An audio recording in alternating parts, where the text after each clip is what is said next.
Chapter 1. Arjuna's Grief. Arjuna's Vidyayog.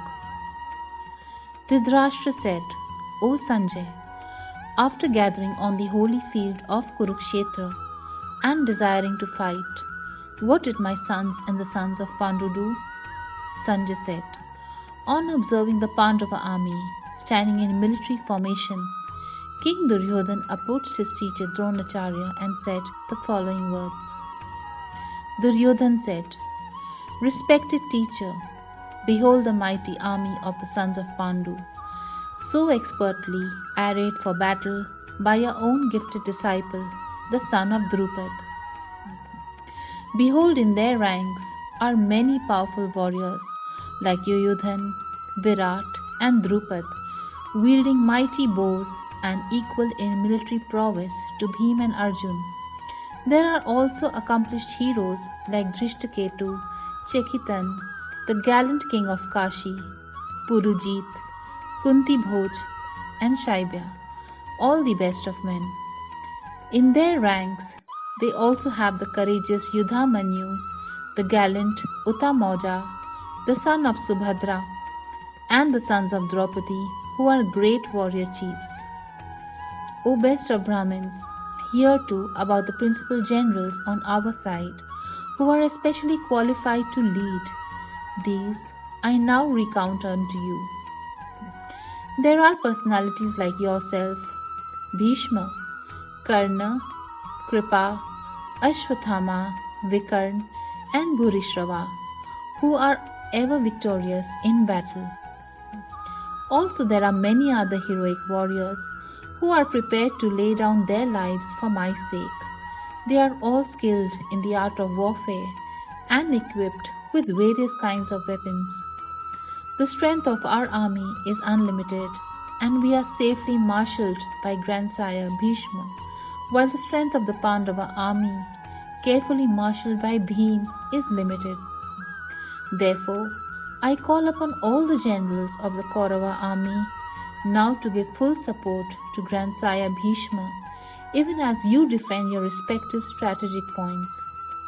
Then, the grand old man of the Kuru dynasty, the glorious patriarch Bhishma, roared like a lion, and he blew his conch shell very loudly, giving joy to Duryodhan. Therefore conches, kettle drums, bugles, trumpets, and horns suddenly blared forth, and their combined sound was overwhelming. Then from amidst of the Pandava army, seated in a glorious chariot, drawn by white horses, Madhav and Arjun blew their divine conch shells. Rishikesh blew his conch shell, called the Panchajanya, and Arjun blew the Devdatta.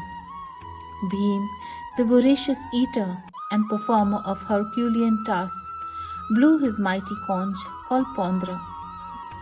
King Yudhishthir blew the Anant Vijay, while Nakul and Sehdev blew the Sughosh and Manipushpak. The excellent archer and king of Kashi, the great warrior Shikhandi, Drishtadhyuma, Virat, and the invincible Satyaki, Drupad, the 5 sons of Draupadi, and the mighty armed Abhimanyu, son of Subhadra, all blew their respective conch shells, O ruler of the earth. The terrific sound thundered across the sky and the earth and shattered the heart of your sons, O Dhritarashtra. At that time, the son of Pandu, Arjun, who had the insignia of Hanuman on the flag of his chariot, took up his bow. Seeing your sons arrayed against him, O King Arjun, then spoke the following words to Sri Krishna. Arjun said, O infallible one, please take my chariot to the middle of both armies, so that I may look at the warriors arrayed for battle, whom I must fight in this great combat. I desire to see those who have come here to fight on the side of the evil-minded son of Dhritarashtra, wishing to please him. Sanjay said, O Dhritarashtra, having thus been addressed by Arjun, the conqueror of sleep, Sri Krishna then drew the magnificent chariot between the two armies. In the presence of Bhishma, Dronacharya, and all the other kings, Sri Krishna said, O Parth, behold these Kurus gathered here. There, Arjun could see stationed in both armies his fathers, grandfathers, teachers, maternal uncles, brothers, cousins, sons, nephews, grandnephews, friends, fathers-in-law, and well-wishers. Seeing all his relatives present there, Arjun, the son of Kunti, was overwhelmed with compassion and with deep sorrow spoke the following words. Arjun said, O Krishna, seeing my own kinsmen arrayed for the battle here and intent on killing each other, my limbs are giving way and my mouth is drying up. My whole body shudders, my hair is standing on end, my bow the Gandiv is slipping from my hand, and my skin is burning all over. My mind is in quandary and whirling in confusion. I am unable to hold myself steady any longer. O Krishna, killer of the Keshi demon, I only see omens of misfortune. I do not foresee how any good can come from killing my own kinsmen in this battle. O Krishna, I do not desire the victory, kingdom, or the happiness accruing it. Of what avail will be a kingdom, pleasures, or even life itself when the very persons for whom we covet them are standing before us for battle? Teachers, fathers, sons, grandfathers, maternal uncles, grandsons, fathers-in-law, grandnephews, brothers-in-law, and other kinsmen are present here, staking their lives and riches. O Madhusudan, I do not wish to slay them, even if they attack me. If we kill the sons of Dhritarashtra, what satisfaction will we derive from the dominion over the three worlds? What to speak of this earth? O maintainer of all living entities, what pleasure will we derive from killing the sons of Dhritarashtra? Even though they may be aggressors, sin will certainly come upon us if we slay them. Hence, does it not behoove us to kill our own cousins, the sons of Dhritarashtra and friends? O Madhav, Krishna, how can we hope to be happy by killing our own kinsmen? Their thoughts are overpowered by greed, and they see no wrong in annihilating their relatives or wreaking treachery upon friends. Yet, O Janardhan Krishna, why should we, who can clearly see the crime in killing our kindred, not turn away from this sin? When a dynasty is destroyed, its traditions get vanquished, and the rest of the family becomes involved in irreligion. With the preponderance of vice, O Krishna, the women of the family become immoral, and from the immorality of women, O descendant of Vrishni, unwanted progeny are born. An increase in unwanted children results in hellish life, both for the family and for those who destroy the family. Deprived of the sacrificial offerings, the ancestors of such corrupt families also fall. Chapter 2, Sankhya Yoga. Sanjay said, seeing Arjun overwhelmed with pity, his mind grief-stricken and his eyes full of tears, Sri Krishna spoke the following words. The Supreme Lord said, My dear Arjun, how has this delusion overcome you in this hour of peril? It is not befitting an honorable person. It leads not to the higher abodes, but to disgrace. O Parth, it does not befit you to yield to this unmanliness. Give up such petty weakness of heart and arise, O vanquisher of enemies. Arjun said, O Madhusudan, how can I shoot arrows in battle on men like Bhishma and Dronacharya, who are worthy of my worship, O destroyer of enemies? It would be better to live in this world by begging than to enjoy life by killing these noble elders who are my teachers. If we kill them, the wealth and pleasures we enjoy will be tainted with blood. We do not even know which result of this war is preferable for us, conquering them or being conquered by them. Even after killing them, we will not desire to live. Yet, they have taken the side of Dhritarashtra and now stand before us on the battlefield. I am confused about my duty and am besieged with anxiety and faint-heartedness. I am your disciple and am surrendered to you. Please instruct me for certain what is best for me. I can find no means of driving away this anguish that is drying up my senses. Even if I win a prosperous and unrivaled kingdom on the earth, or gain sovereignty like the celestial gods, I will be unable to dispel this grief.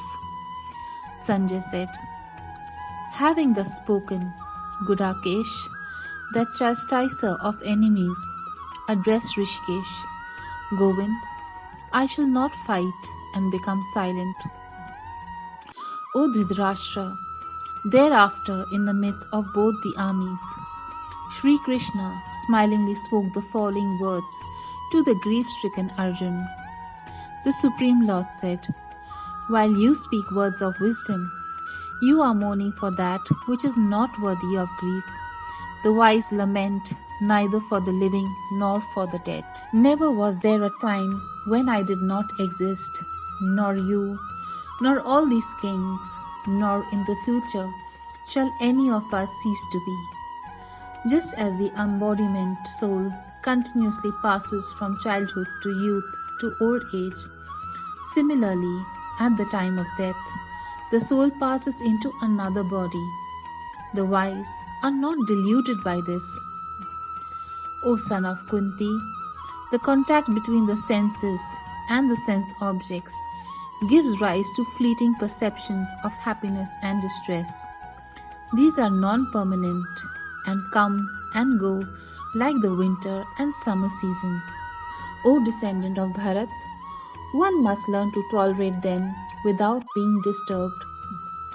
O Arjun, noblest amongst men, that person who is not affected by happiness and distress and remains steady in both becomes eligible for liberation. Of the transient, there is no endurance, and of the eternal, there is no cessation. This has verily been observed by the seers of the truth after studying the nature of both. That which pervades the entire body, know it to be indestructible. No one can cause the destruction of the imperishable soul. Only the material body is perishable. The embodied soul within is indestructible, immeasurable, and eternal. Therefore fight, O descendant of Bharat. Neither of them is in knowledge, the one who thinks the soul can slay, and the one who thinks the soul can be slain. For truly, the soul neither kills nor can it be killed. The soul is never born, nor does it ever die, nor having once existed, does it ever cease to be. The soul is without birth, eternal, immortal, and ageless. It is not destroyed when the body is destroyed. O Parth, how can one who knows the soul to be imperishable, eternal, unborn, and immutable kill anyone or cause anyone to kill? As a person sheds worn-out garments and wears new ones, likewise at the time of death, the soul casts off its worn-out body and enters a new one. Weapons cannot shred the soul, nor can fire burn it. Water cannot wet it, nor can the wind dry it. The soul is unbreakable and incombustible. It can neither be dampened nor dried. It is everlasting in all places, unalterable, immutable, and primordial. The soul is spoken of as invisible, inconceivable, and unchangeable. Knowing this, you should not grieve for the body. If, however, you think that the self is subject to constant birth and death, O mighty armed Arjuna, even then you should not grieve like this. Death is certain for one who has been born, and rebirth is inevitable for one who has died. Therefore, you should not lament over the inevitable. O sign of Bharat, all created beings are unmanifest before birth, manifest in life, and again unmanifest on death. So why grieve? Some see the soul as amazing, some describe it as amazing, and some hear of the soul as amazing, while others, even on hearing, cannot understand it at all. O Arjun, the soul that dwells within the body is immortal. Therefore you should not mourn for anyone. Besides considering your duty as a warrior, you should not waver. Indeed, for a warrior, there is no better engagement than fighting for upholding of righteousness. O Parth, happy are the warriors to whom such opportunities to defend righteousness come unsought, opening for them the stairway to the celestial abodes. If, however, you refuse to fight this righteous war, abandoning your social duty and reputation, you will certainly incur sin. People will speak of you as a coward and a deserter. For a respectable person, infamy is worse than death. The great generals who hold you in high esteem will think that you fled from the battlefield out of fear, and thus will lose their respect for you. Your enemies will defame and humiliate you with unkind words, disparaging your might. Alas, what could be more painful than that? If you fight, you will either be slain on the battlefield and go to the celestial abodes, or you will gain victory and enjoy the kingdom on earth. Therefore, arise with determination, O son of Kunti, and be prepared to fight. Fight for the sake of duty, treating alike happiness and distress, loss and gain, victory and defeat. Fulfilling your responsibility in this way, you will never incur sin. I have explained to you Sankhya Yoga, or analytic knowledge regarding the nature of the soul. Now listen, O Parth, as I reveal Buddhi Yoga, or the yoga of intellect. When you work with such understanding, you will be freed from the bondage of karma. Working in this state of consciousness, there is no loss or adverse result, and even a little effort saves one from great danger. O descendant of the Kurus, the intellect of those who are on this path is resolute, and their aim is one-pointed. But the intellect of those who are irresolute is many-branched.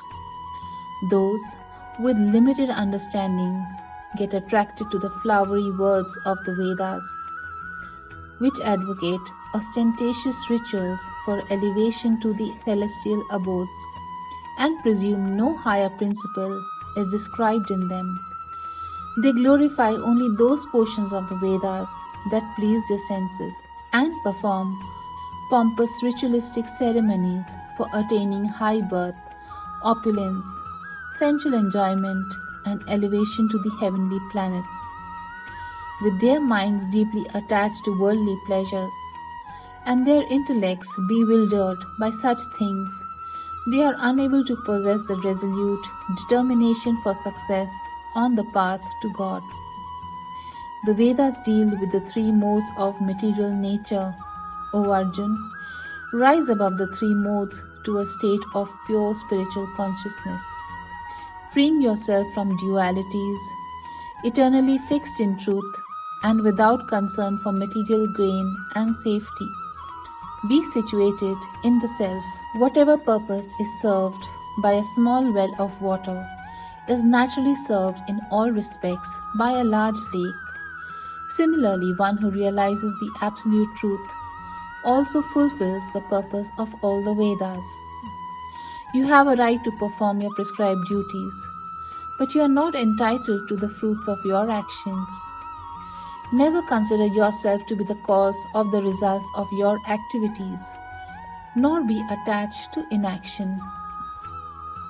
Be steadfast in the performance of your duty, O Arjun, abandoning attachment to success and failure.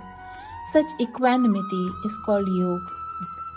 Seek refuge in divine knowledge and insight, O Arjun, and discard reward-seeking actions that are certainly inferior to works performed with the intellect established in divine knowledge. Miserly are those who seek to enjoy the fruits of their works. One who prudently practices the science of work without attachment can get rid of both good and bad reactions in this life itself. Therefore, strive for yoga, which is the art of working skillfully in proper consciousness. The wise, endowed with equanimity of intellect, abandon attachment to the fruits of actions, which bind one to the cycle of life and death. By working in such consciousness, they attain the state beyond all suffering. When your intellect crosses the quagmire of delusion, you will then acquire indifference to what has been heard and what is yet to be heard about enjoyments in this world and the next.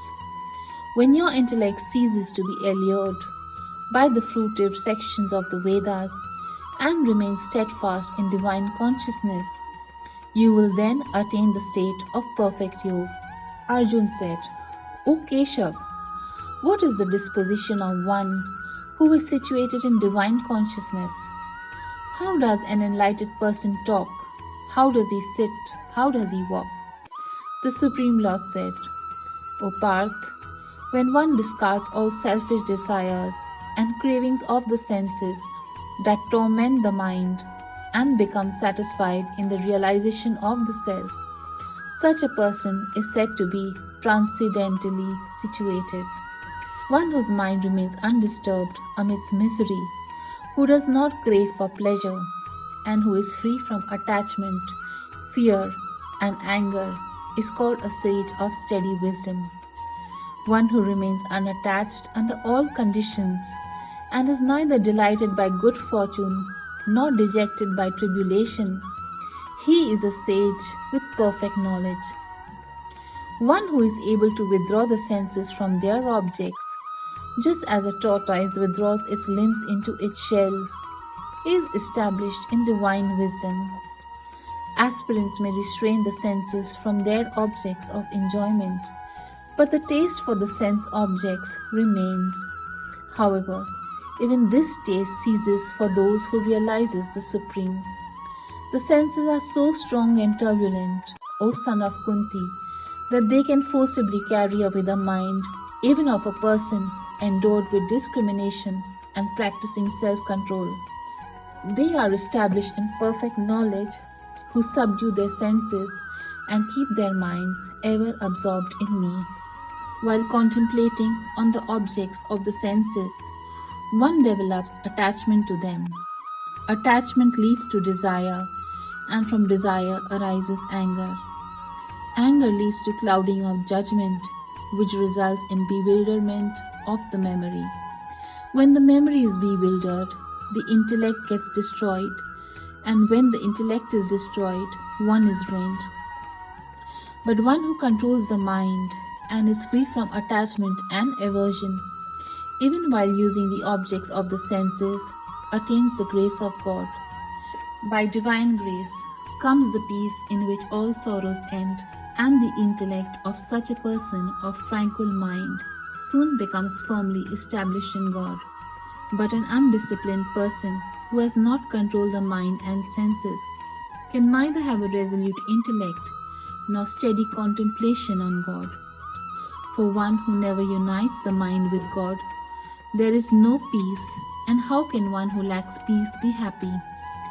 Just as a strong wind sweeps a boat off its charted course on water, even one of the senses on which the mind focuses can lead the intellect astray. Therefore, one who has restrained the senses from their objects, O mighty armed Arjun, is firmly established in transcendental knowledge. What all beings consider as day is the night of ignorance for the wise, and what all creatures see as night is the day for the introspective sage. Just as the ocean remains undisturbed by the incessant flow of waters from rivers merging into it, likewise the sage, who is unmoved despite the flow of desirable objects all around him, attains peace, and not the person who strives to satisfy desires. That person who gives up all material desires and lives free from a sense of greed, proprietorship, and egoism attains perfect peace. O Parth, such is the state of an enlightened soul that having attained it, one is never again deluded. Being established in this consciousness, even at the hour of death, one is liberated from the cycle of life and death and reaches the supreme abode of God. Chapter 3, Karma Yoga. Arjuna said, O Janardhan, if you consider knowledge superior to action, then why do you ask me to wage this terrible war? My intellect is bewildered by your ambiguous advice. Please tell me decisively the one path by which I may attain the highest good.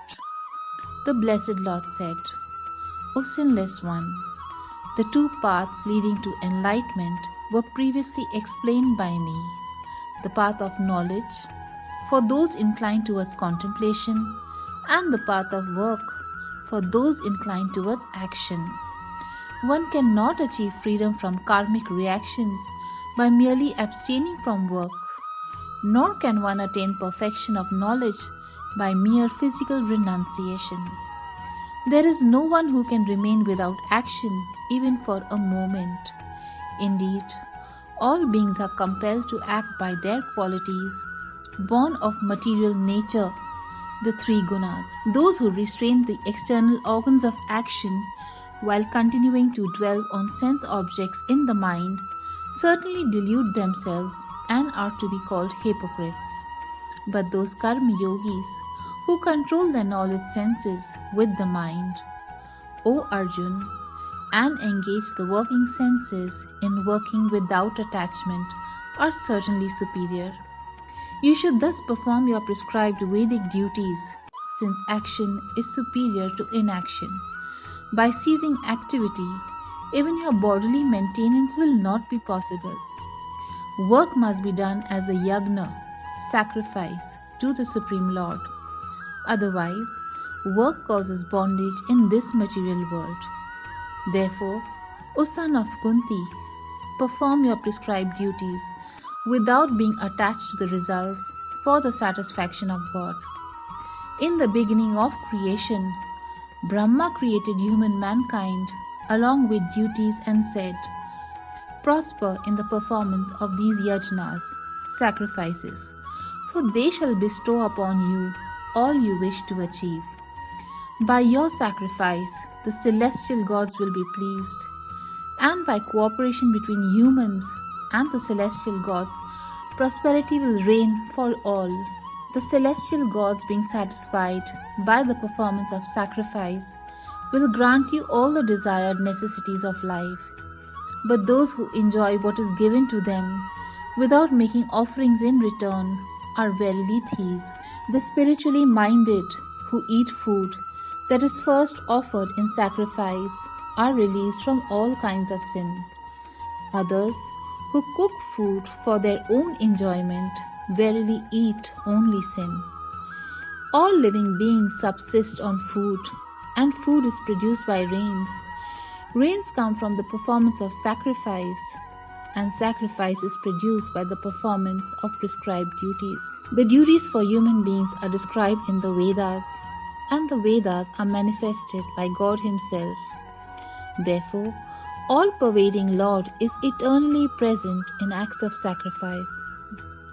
O Parth, those who do not accept their responsibility in the cycle of sacrifice established by the Vedas are sinful.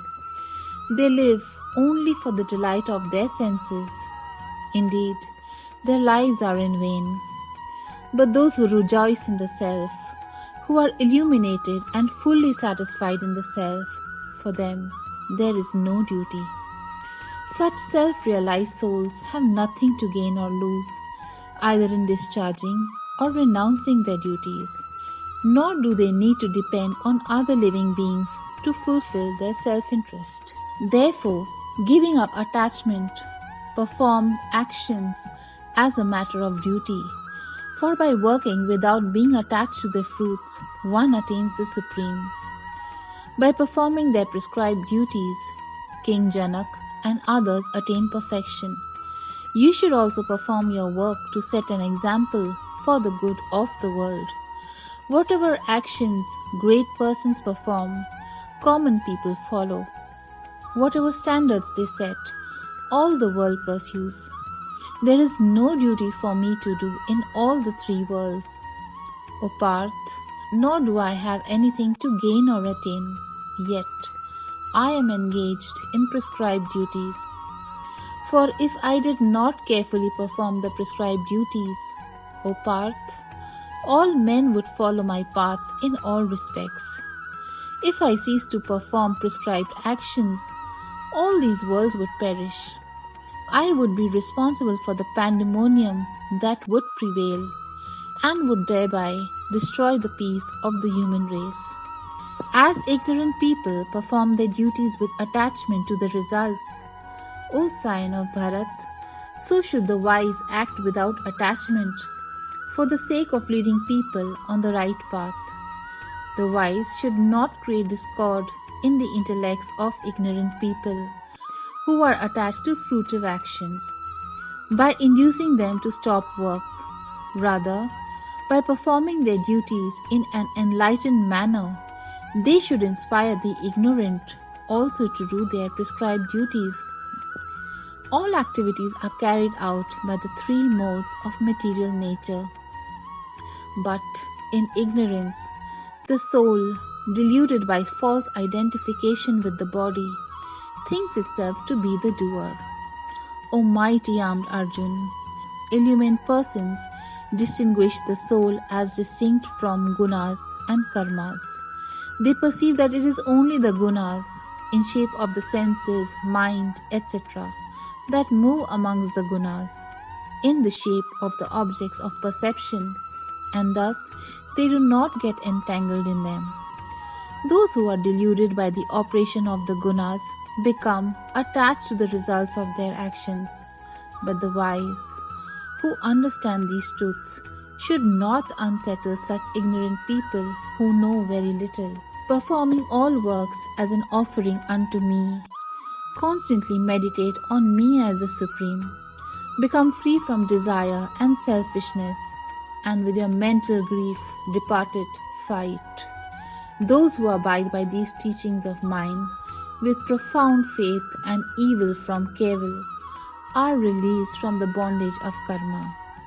But those who find faults with my teachings, being bereft of knowledge and devoid of discrimination, they disregard their principles and bring about their own ruin. Even wise people act according to their natures, for all living beings are propelled by their natural tendencies.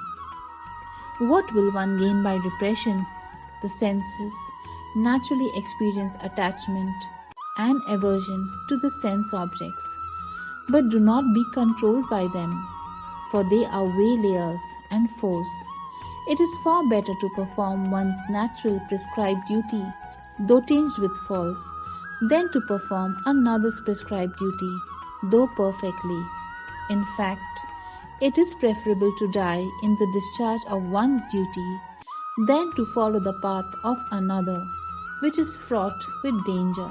Arjuna asked, why is a person impelled to commit sinful acts, even unwillingly, as if by force, O descendant of Vrishni, Krishna? The Supreme Lord said, it is lust alone which is born of contact with the mode of passion and later transformed into anger. Know this as a sinful, all-devouring enemy in the world. Just as a fire is covered by smoke, a mirror is masked by dust, and an embryo is concealed by the womb, similarly, one's knowledge gets shrouded by desire. The knowledge of even the most discerning gets covered by this perpetual enemy in the form of insatiable desire, which is never satisfied and burns like fire, O son of Kunti. The senses, mind, and intellect are said to be breeding grounds of desire. Through them, it clouds one's knowledge and dilutes the embodied soul. Therefore, O best of the Bharatas, in the very beginning, bring the senses under control and slay the enemy called desire, which is the embodiment of sin and destroys knowledge and realization. The senses are superior to the gross body, and superior to the senses is the mind. Beyond the mind is the intellect, and even beyond the intellect is the soul. Thus, knowing the soul to be superior to the material intellect, O mighty Arjun, subdue the self, that is senses, mind and intellect, by the self, that is strength of the soul, and kill this formidable enemy called lust. Chapter 4. Jnana Karam Sannyas Yoga. The Supreme Lord Sri Krishna said, I taught this eternal science of yoga to the sun god, Vivaswan, who passed it on to Manu, and Manu in turn instructed it to Ikshvaku. O subduer of enemies, the saintly kings thus received the science of yoga in a continuous tradition, but with the long passage of time, it was lost to the world. The same ancient knowledge of yoga, which is the supreme secret, I am today revealing unto you, because you are my friend, as well as devotee, who can understand this transcendental wisdom. Arjun said, You were born much after Vivaswan. How am I to understand that in the beginning you instructed the science to him? The Supreme Lord said, Both you and I have had many births, O Arjun. You have forgotten them, while I remember them all, O Parandapa. Although I am unborn, the Lord of all living entities, and have an imperishable nature, yet I appear in this world by virtue of Yog Maya, my divine power. Whenever there is a decline in righteousness and an increase in unrighteousness, O Arjun, at that time I manifest myself on earth to protect the righteous, to annihilate the wicked, and to re-establish the principles of dharma. I appear on this earth age after age. Those who understand the divine nature of my birth and activities, O Arjun, upon leaving the body, do not have to take birth again, but come to my eternal abode. Being freed from attachment, fear, and anger, becoming fully absorbed in me, and taking refuge in me, many persons in the past become purified by knowledge of me, and thus they attain my divine love. In whatever way people surrender unto me, I reciprocate with them accordingly. Everyone follows my path, knowingly or unknowingly, O son of Pritha. In this world, those desiring success in material activities worship the celestial gods, since material rewards manifest quickly. The 4 categories of occupations were created by me according to people's qualities and activities. Although I am the creator of this system, know me to be the non-doer and eternal. Activities do not taint me, nor do I desire the fruits of action. One who knows me in this way is never bound by the karmic reactions of work. Knowing this knowledge, even seekers of liberation in ancient times performed actions. Therefore, following the footsteps of those ancient sages, you too should perform your duty. What is action and what is inaction? Even the wise are confused in determining this. Now I shall explain to you the secret of action, by knowing which you may free yourself from material bondage. You must understand the nature of all 3: recommended action, wrong action, and inaction. The truth about these is profound and difficult to understand. Those who see action in inaction and inaction in action are truly wise amongst humans. Although performing all kinds of actions, they are yogis and masters of all their actions. The enlightened sages call those persons wise whose every action is free from the desire for material pleasures and who have burned the reactions of work in the fire of divine knowledge. Such people, having given up attachment to the fruits of their actions, are always satisfied and are not dependent on external things. Despite engaging in activities, they do not do anything at all. Free from expectations and the sense of ownership, with mind and intellect fully controlled, they incur no sin, even though performing actions by one's body, content with whatever gain comes of its own accord, and free from envy. They are beyond the dualities of life, being equipoised in success and failure. They are not bound by their actions, even while performing all kinds of activities. They are released from the bondage of material attachments, and their intellect is established in divine knowledge. Since they perform all actions as a sacrifice to God, they are freed from all karmic reactions. For those who are completely absorbed in God consciousness, the oblation is Brahman. The ladle with which it is offered is Brahman. The act of offering is Brahman, and the sacrificial fire is also Brahman. Such persons who view everything as God easily attain Him. Some yogis worship the celestial gods with material offerings unto them. Others worship perfectly who offer the self as sacrifice in the fire of the Supreme Truth. Others offer hearing and other sense in the sacrificial fire of restraint.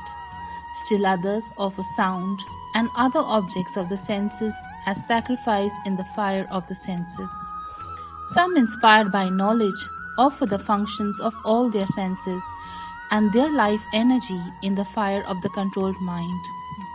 Some offer their wealth as sacrifice, while others offer severe austerities as sacrifice. Some practice the Eightfold Path of yogic practices, and yet others study the scriptures and cultivate knowledge sacrifice, while observing strict vows. Still others offer as sacrifice the outgoing breath in the incoming breath, while some offer the incoming breath into the outgoing breath. Some arduously practice pranayam and restrain the incoming and outgoing breaths, purely absorbed in the regulation of the life energy. Yet others curtail their food intake and offer the breath into the life energy as sacrifice. All these knowers of sacrifice are cleaned of their impurities as a result of such performances. Those who know the secret of sacrifice and engaging in it partake of its remnants that are like nectar, advance towards the absolute truth. O best of the Kurus, those who perform no sacrifice find no happiness either in this world or the next. All these different kinds of sacrifice have been described in the Vedas. Knowing them as originating from different types of work, this understanding cuts the knots of material bondage. O subduer of enemies, sacrifice performed in knowledge is superior to any mechanical material sacrifice. After all, O Parth, all sacrifices of work culminate in knowledge. Learn the truth by approaching a spiritual master. Inquire from him with reverence and render service unto him. Such an enlightened saint can impart knowledge unto you because he has seen the trust. Following this path and having achieved enlightenment from a guru, O Arjun, you will no longer fall into delusion. In the light of that knowledge, you will see that all living beings are but parts of the Supreme and are within me. Even those who are considered the most immoral of all sinners can cross over this ocean of material existence by seating themselves in the boat of divine knowledge. As a kindled fire reduces wood to ashes, O Arjun, so does the fire of knowledge burn to ashes all reactions from material activities. In this world, there is nothing as purifying as divine knowledge. One who has attained purity of mind through prolonged practice of yoga receives such knowledge within the heart in due course of time. Those whose faith is deep and who have practiced controlling their mind and senses attain divine knowledge. Through such transcendental knowledge, they quickly attain everlasting supreme peace. But persons who possess neither faith nor knowledge and who are of a doubting nature suffer a downfall. For the skeptical souls, there is no happiness either in this world or the next. O Arjun, actions do not bind those who have renounced karma in the fire of yoga, whose doubts have been dispelled by knowledge, and who are situated in the knowledge of the self. Therefore, with the sword of knowledge, cut asunder the doubts that have arisen in your heart. O Scion of Bharat, establish yourself in Karma Yoga. Arise, stand up, and take action.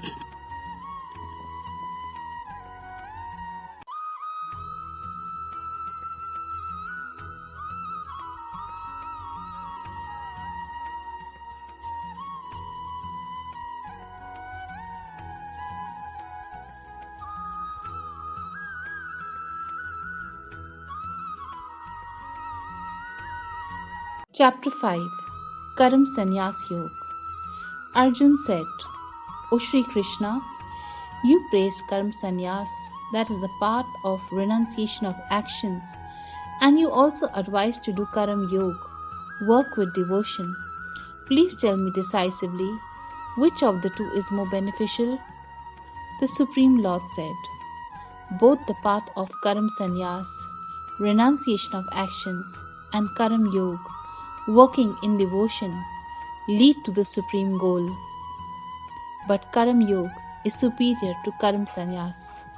The Karam Yogis, who neither desire nor hate anything, should be considered always renounced.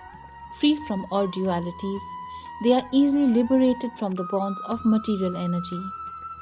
Only the ignorant speak of Sankhya, that is renunciation of actions, or Karam Sannyas, and Karam Yoga, work and devotion as different. Those who are truly learned say that by applying ourselves to any of these paths, we can achieve the results of both. The supreme state that is attained by means of Karam Sannyas is also attained by working in devotion. Hence those who see Karam Sannyas and Karam Yoga to be identical truly see things as they are. Perfect renunciation, that is Karam Sannyas, is difficult to attain without performing work in devotion, that is Karam Yoga. O mighty armed Arjun, but the sage who is adept in Karam Yoga quickly attains the supreme. The Karam Yogis, who are of purified intellect and who control the mind and senses, see the soul of all souls in every living being. Though performing all kinds of actions, they are never entangled. Those steadfast in this Karam Yoga always think, I am not the doer, even while engaged in seeing, hearing, touching, smelling, moving, sleeping, breathing, speaking, excreting, and grasping, and opening or closing the eyes. With the light of divine knowledge, they see that it is only the material success that are moving amongst their objects. Those who dedicate their actions to God, abandoning all attachment, remain untouched by sin, just as a lotus leaf is untouched by water. The yogis, while giving up attachment, perform actions with their body, senses, mind, and intellect only for the purpose of self-purification. Offering the results of all activities to God, the Karam Yogis attain everlasting peace, whereas those who, being impelled by their desires, work with a selfish motive, being entangled because they are attached to the fruits of their actions. The embodied beings who are self-controlled and detached reside happily in the city of 9 gates, free from thinking they are the doers or the cause of anything. Neither the sense of doership nor the nature of actions come from God, nor does He create the fruits of action. All this is enacted by the modes of material nature, that is gunas. The omnipresent God does not involve himself in the sinful or virtuous deeds of anyone. The living entities are deluded because their inner knowledge is covered by ignorance. But for those in whom the ignorance of the self is destroyed by divine knowledge, that knowledge reveals the supreme entity, just as the sun illumines everything in daytime. Those whose intellect is fixed in God, who are wholly absorbed in God with firm faith in Him as the supreme goal, such persons quickly reach the state from which there is no return, their sins having been dispelled by the light of knowledge. The truly learned with the eyes of divine knowledge see with equal vision a Brahmin, a cow, an elephant, a dog, and a dog-eater. Those whose minds are established in equality of vision conquer the cycle of birth and death in this very life. They possess the flawless qualities of God and are therefore seated in the absolute truth. Established in God, having a firm understanding of divine knowledge and not hampered by delusion, they neither rejoice in getting something pleasant nor grieve on experiencing the unpleasant. Those who are not attached to external sense pleasures realize divine bliss in the self. Being united with God through yoga, they experience unending happiness. The pleasures that arise from contact with the sense objects, though appearing as enjoyable to worldly-minded people, are verily a source of misery. O son of Kunti, such pleasures have a beginning and an end, and so the wise do not delight in them. Those persons are yogis who before giving up the body are able to check the forces of desire and anger, and they alone are happy. Those who are happy within themselves, enjoying the delight of God within, and are illumined by the inner light, such yogis are united with the Lord and are liberated from material existence. Those holy persons whose sins have been purged, whose doubts are annihilated, whose minds are disciplined, and who are devoted to the welfare of all beings, attain God and are liberated from material existence. For those sannyasis who have broken out of anger and lust through constant effort, who have subdued their mind and are self-realized, liberation from material existence is both here and hereafter. Shutting out all thoughts of external enjoyment, with the gaze fixed on the space between the eyebrows, equalizing the flow of the incoming and outgoing breath in the nostrils, and thus controlling the senses, mind, and intellect, the sage who becomes free from desire and fear always lives in freedom. Having realized me as the enjoyer of all sacrifices and austerities, the Supreme Lord of all the worlds and the selfless friend of all living beings, my devotee attains peace. Chapter 6 Dhyan Yoga. Supreme Lord said, those who perform prescribed duties without desiring the results of their actions are sannyasis and yogis, not those who have merely ceased performing sacrifices such as Agnihotra Yajna or abandoned bodily activities. What is known as sannyas is not different from yoga, for none become yogis without renouncing worldly desires.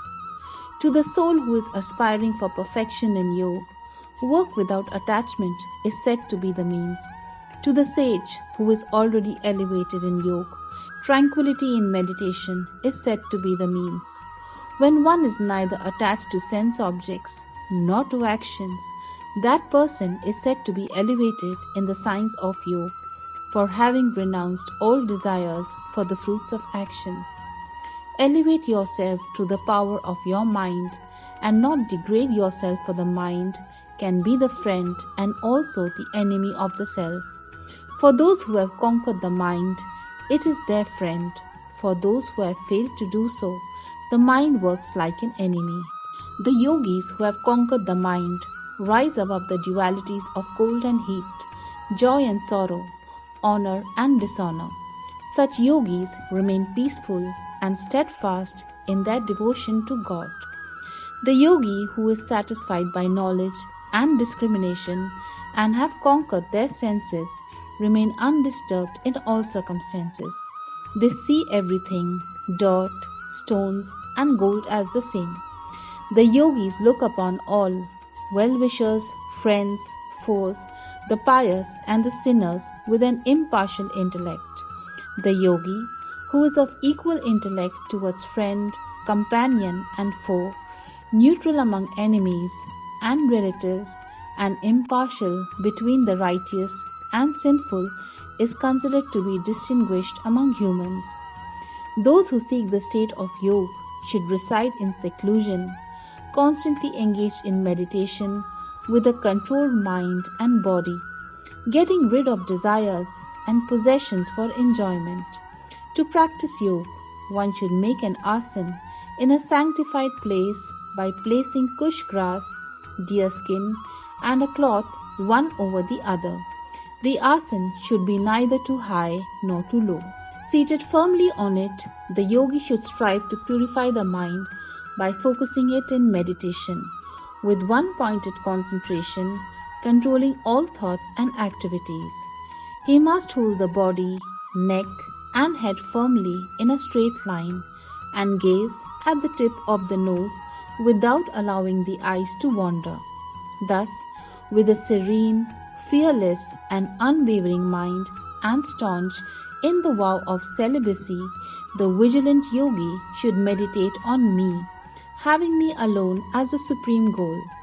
Thus, constantly keeping the mind absorbed in me, the yogi of disciplined mind attains nirvana and abides in me in supreme peace. O Arjun, those who eat too much or eat too little, sleep too much or sleep too little, cannot attain success in yoga. But those who are temperate in eating and recreation, balanced in work, and regulated in sleep, can mitigate all sorrows by practicing yoga. With thorough discipline, they learn to withdraw the mind from selfish cravings and rivet it on unsurpassable good of the self. Such persons are said to be in yoga and are free from yearning of the senses. Just as a lamp in a windless place does not flicker, so the disciplined mind of a yogi remains steady in meditation on the self. When the mind restrained from material activities becomes still by the practice of yoga, then the yogi is able to behold the soul through the purified mind, and he rejoices in the inner joy. In that joyous state of yoga called samadhi, one experiences supreme boundless divine bliss, and thus situated, one never deviates from the eternal truth. Having gained that state, one does not consider any attainment to be higher. Being thus established, one is not shaken even in the midst of the great calamity. That state of severance from union with misery is known as yoga. This yoga should be resolutely practiced with determination, free from pessimism. Completely renouncing all desires arising from thoughts of the world, one should restrain the senses from all sides with the mind. Slowly and steadily, with conviction in the intellect, the mind will become fixed in God alone and will think of nothing else. Whenever and wherever the restless and unsteady mind wanders, one should bring it back and continually focus it on God. Great transcendental happiness comes to the yogi whose mind is calm, whose passions are subdued, who is without sin, and who sees everything in connection with God. The self-controlled yogi, thus uniting the self with God, becomes free from material contamination, and being in constant touch with the Supreme, achieves the highest state of perfect happiness. The true yogis, uniting their consciousness with God, see with equal eye all living beings in God, and God in all living beings. For those who see me everywhere, and see all things in me, I am never lost, nor are they ever lost to me. The yogi who is established in union with me and worships me as the Supreme Soul residing in all beings dwells only in me, though engaged in all kinds of activities. I regard them to be perfect yogis who see the truth equally of all living beings and respond to the joys and sorrows of others as if they were their own. Arjun said, "The system of yoga that you have described, O Madhusudan, appears impractical and unattainable to me due to the restless mind. The mind is very restless, turbulent, strong, and obstinate. O Krishna, it appears to me that it is more difficult to control than the wind." Lord Krishna said, "O mighty armed son of Kunti, what you say is correct. The mind is indeed very difficult to restrain, but by practice and detachment it can be controlled. Yoga is difficult to attain for one whose mind is unbridled. However, those who have learned to control the mind and who strive earnestly by the proper means can attain perfection in yoga. This is my opinion." Arjun said, "What is the fate of the unsuccessful yogi who begins the path with faith, but who does not endeavor sufficiently due to unsteady mind and is unable to reach the goal of yoga in this life? Does not such a person who deviates from yoga get deprived of both material and spiritual success? O mighty armed Krishna, and perish like a broken cloud with no position in either sphere.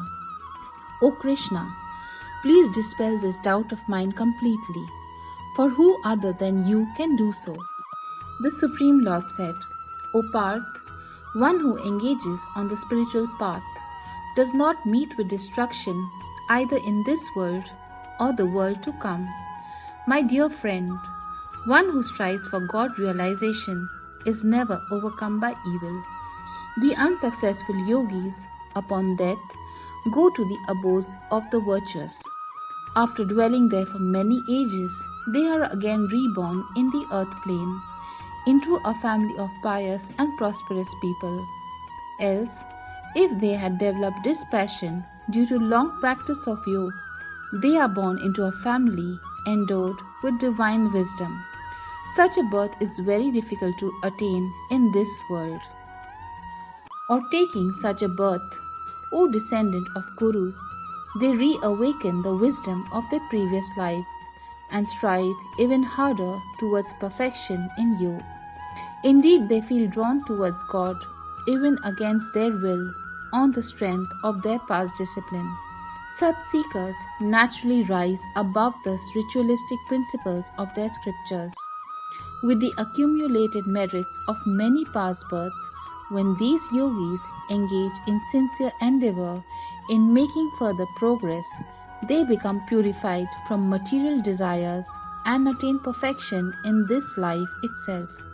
A yogi is superior to the tapasvi or ascetic, superior to janam or a person of learning, and even superior to the karmi, that is ritualistic performer. Therefore, O Arjun, strive to be a yogi. Of all yogis, those whose minds are always absorbed in me and who engage in devotion to me with great faith, them I consider to be the highest of all. Chapter 7. Jnana Vijnana Yoga. The Supreme Lord said, "Now listen, O Arjun, how, with the mind attached exclusively to me and surrendering to me through the practice of Bhakti Yoga, you can know me completely, free from doubt. I shall now reveal unto you fully this knowledge and wisdom, knowing which nothing else remains to be known in this world. Amongst thousands of persons, hardly one strives for perfection, and amongst those who have achieved perfection, hardly one knows me in truth. Earth, water, fire, air, space, mind, intellect, and ego, these are 8 components of my material energy. Such is my inferior energy, but beyond it, O mighty Arjun, I have a superior energy. This is the Jiva Shakti, the soul energy, which comprises the embodied souls who are the basis of life in this world. Know that all living beings are manifested by these two energies of mine. I am the source of the entire creation, and into me it again dissolves. There is nothing higher than myself, O Arjun. Everything rests in me as beads strung on a thread. I am the taste in water, O son of Kunti, and the radiance of the sun and the moon. I am the sacred syllable Om in the Vedic mantras. I am the sound in ether and the ability in humans. I am the pure fragrance of the earth and the brilliance in fire. I am the life force in all beings and the penance of the ascetics. O Arjun, know that I am the eternal seed of all beings. I am the intellect of the intelligent and the splendor of the glorious. O best of the Bharatas, in strong persons, I am the strength devoid of desire and passion.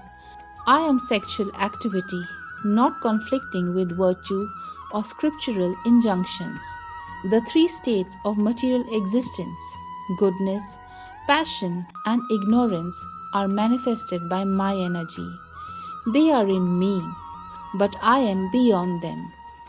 Deluded by the three modes of Maya, the people in this world are unable to know me, the imperishable and eternal. My divine energy Maya consists of the three modes of nature, is very difficult to overcome. But those who surrender unto me cross over it easily. Four kinds of people do not surrender unto me: those ignorant of knowledge, those who lazily follow their lower nature though capable of knowing me, those with deluded intellect, and those with a demonic nature. O best among the Bharatas, four kinds of pious people engage in my devotion: the distressed, the seekers after knowledge, the seekers of worldly possessions, and those who are situated in knowledge. Amongst these, I consider them to be the highest, who worship me with knowledge and are steadfastly and exclusively devoted to me.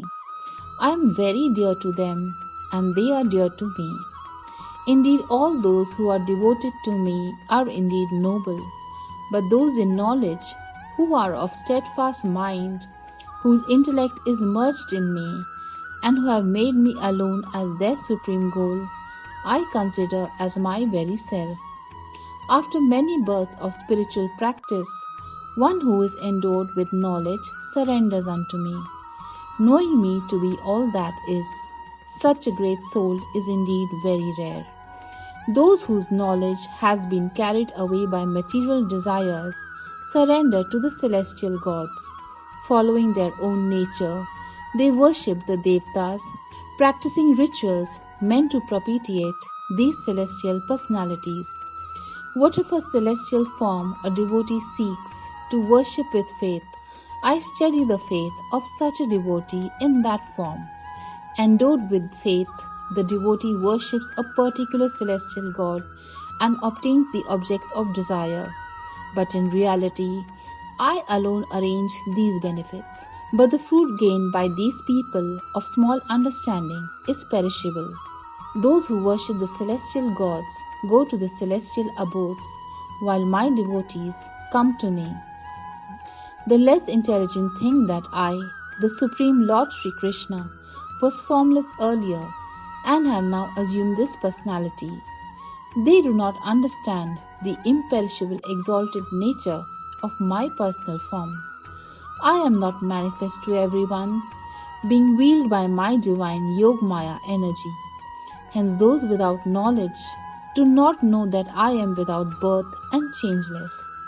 O Arjun, I know of the past, present and future, and I also know all living beings, but me no one knows. O descendant of Bharat, the dualities of desire and aversion arise from illusion. O conqueror of enemies, all living beings in the material realm are from birth deluded by these. But persons whose sins have been destroyed by engaging in pious activities become free from the illusion of dualities. Such persons worship me with determination. Those who take shelter in me, striving for liberation from old age and death, come to know Brahman, the individual self, and the entire field of karmic action. Those who know me as the governing principle of Adibhuta, that is field of matter, and Adidaiva, the celestial gods, and as Adhiyagna, the lord of all sacrificial performances, such enlightened souls are in full consciousness of me even at the time of death. Chapter 8, Akshar Brahma Yoga. Arjuna said, O Supreme Lord, what is Brahman, that is absolute reality? What is Adhyatma, the individual soul? And what is Karma? What is said to be Adhibhuta?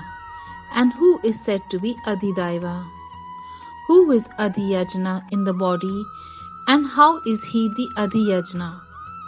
O Krishna, how are you to be known at the time of death by those of steadfast mind? The Blessed Lord said, the supreme indestructible entity is called Brahman. One's own self is called Adhyatma. Actions pertaining to the material personality of living beings and its development are called karma or fruitive activities. O best of the embodied souls, the physical manifestation that is constantly changing is called Adhibhuta. The universal form of God, which presides over the celestial gods in this creation, is called Adhidaiva. I, who dwell in the heart of every living being, am called Adhiyajna, or the Lord of all sacrifices. Those who relinquish the body while remembering me at the moment of death will come to me. There is certainly no doubt about this. Whatever one remembers upon giving up the body at the time of death, O son of Kunti, one attains that state, being always absorbed in such contemplation. Therefore, always remember me, and also do your duty of fighting the war. With mind and intellect surrendered to me, you will definitely attain me. Of this there is no doubt. With practice, O Parth, when you constantly engage the mind in remembering me, the Supreme Divine Personality, without deviating, you will certainly attain me. God is omniscient, the most ancient one, the controller, subtler than the subtlest, the support of all, and the possessor of an inconceivable divine form.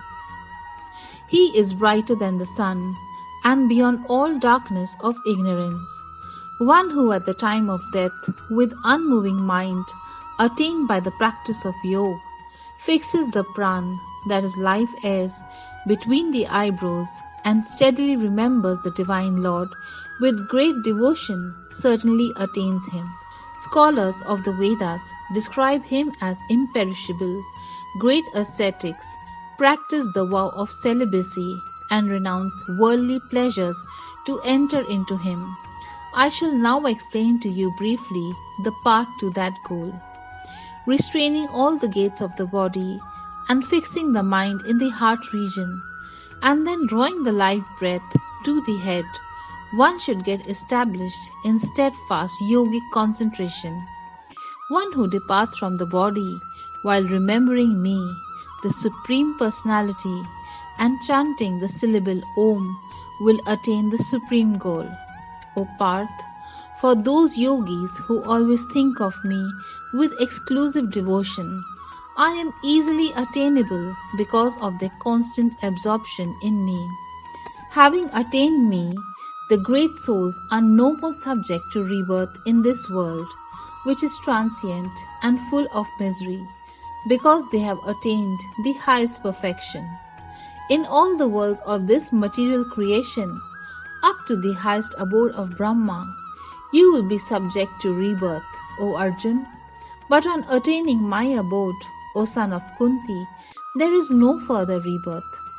One day of Brahma, Kalp, lasts 1,000 cycles of the 4 ages, that is Mahayug, and his night also extends for the same span of time. The wise who know this understand the reality about day and night. At the advent of Brahma's day, all living beings emanate from the unmanifest source, and at the fall of his night, all embodied beings again merge into their unmanifest source. The multitudes of beings repeatedly take birth with the advent of Brahma's day and are reabsorbed on the arrival of the cosmic night to manifest again automatically on the advent of the next cosmic day. Transcendental to this manifest and unmanifest creation, there is yet another unmanifest eternal dimension. That realm does not cease even when all others do. That unmanifest dimension is the supreme goal, and upon reaching it, one never returns to this mortal world. That is my supreme abode. The Supreme Divine Personality is greater than all that exists. Although He is all-pervading and all living beings are situated in Him, yet He can be known only through devotion. I shall now describe to you the different paths of passing away from this world. O best of the Bharatas, one of which leads to liberation and the other leads to rebirth. Those who know the Supreme Brahman and who depart from this world during the 6 months of the sun's northern course, the bright fortnight of the moon, and the bright part of the day attain the supreme destination. The practitioners of Vedic rituals who pass away during the 6 months of the sun's southern course, the dark fortnight of the moon, the time of smoke, the night, attain the celestial abodes. After enjoying celestial pleasures, they again return to the earth.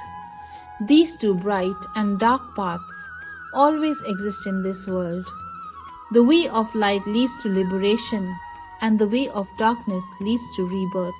Yogis who know the secret of these two paths, O Parth, are never bewildered.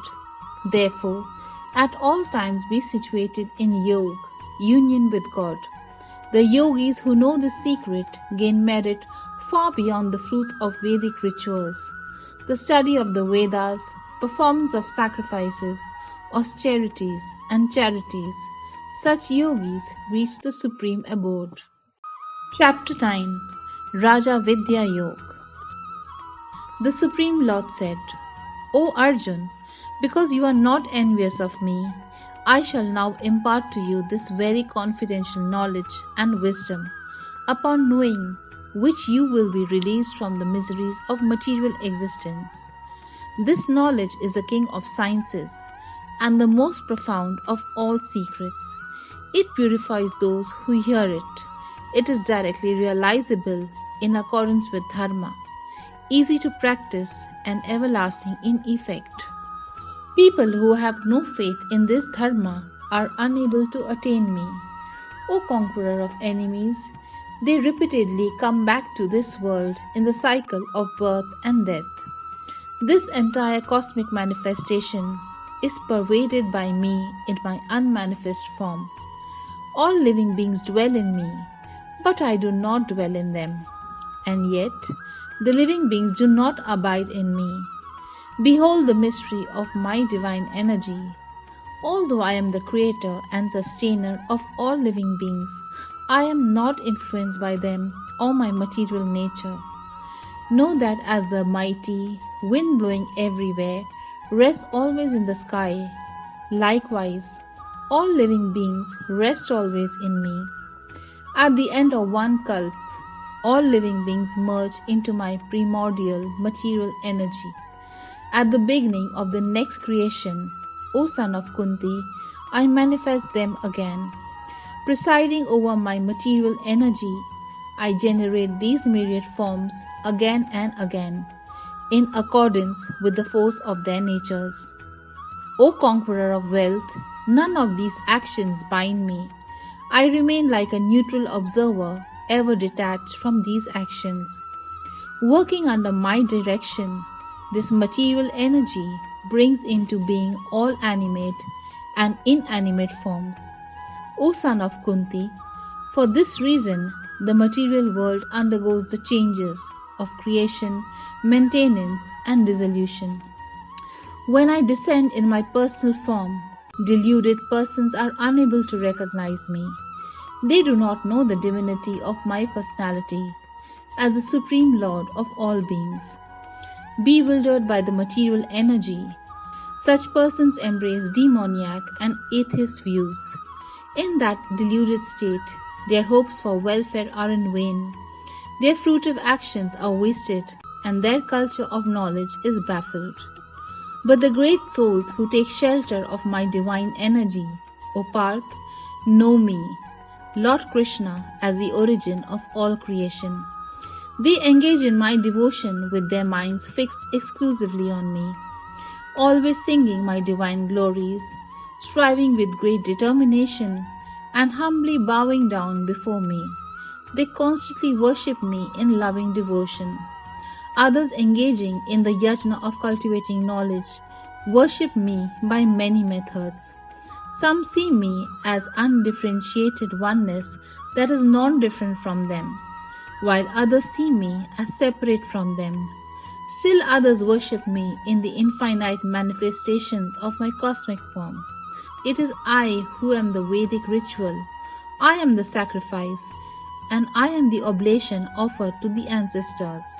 I am the medicinal herb, and I am the Vedic mantra. I am the clarified butter. I am the fire and the act of offering of the universe. I am the father. I am also the mother, the sustainer and grandsire. I am the purifier, the goal of knowledge, the sacred syllable Om. I am the Rigveda, Samaveda, and Yajurveda. I am the supreme goal of all living beings, and I am also their sustainer, master, witness, abode, shelter, and friend. I am the origin, end, and resting place of creation. I am the storehouse of eternal seed. I radiate heat as the sun, and I withhold as well as send forth rain. I am immortality as well as death personified. O Arjun, I am the spirit as well as matter. Those who are inclined to the fruitive activity described in the Vedas worship me through ritualistic sacrifices. Being purified from sin by drinking the soma juice, which is the remnant of the yajnas, they seek to go to heaven. By virtue of their pious deeds, they go to the abode of Indra, the king of heaven, and enjoy the pleasures of the celestial gods. When they have enjoyed the vast pleasures of heaven, the stock of their merits being exhausted, they return to the earthly plane.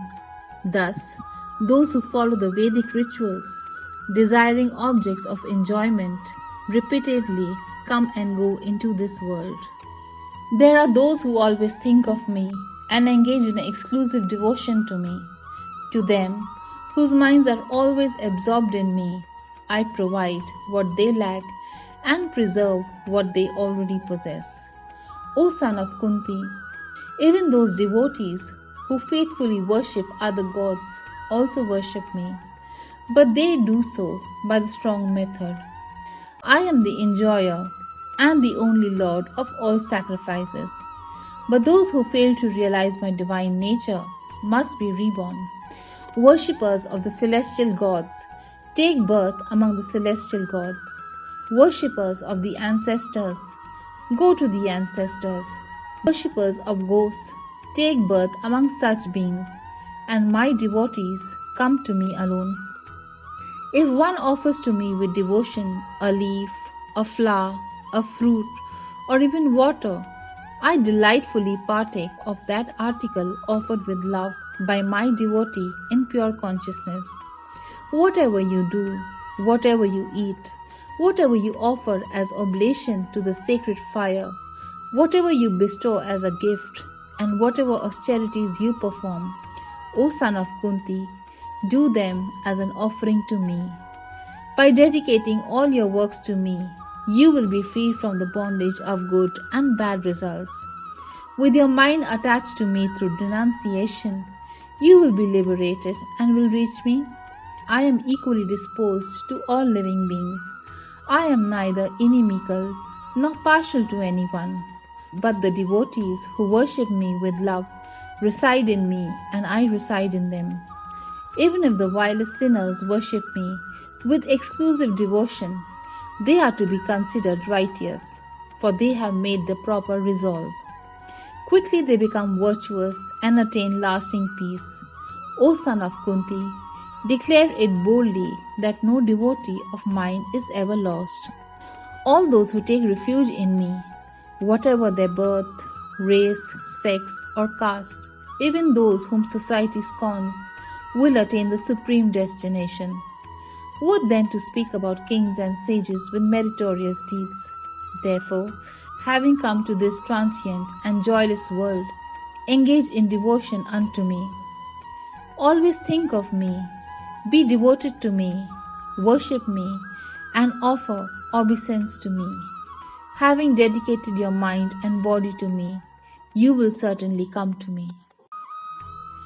Chapter 10 Vibhuti-yog. The Blessed Lord said, Listen again to my divine teachings, O mighty armed one. Desiring your welfare, because you are my beloved friend, I shall reveal them to you. Neither celestial gods nor the great sages know my origin. I am the source from which the gods and great seers come.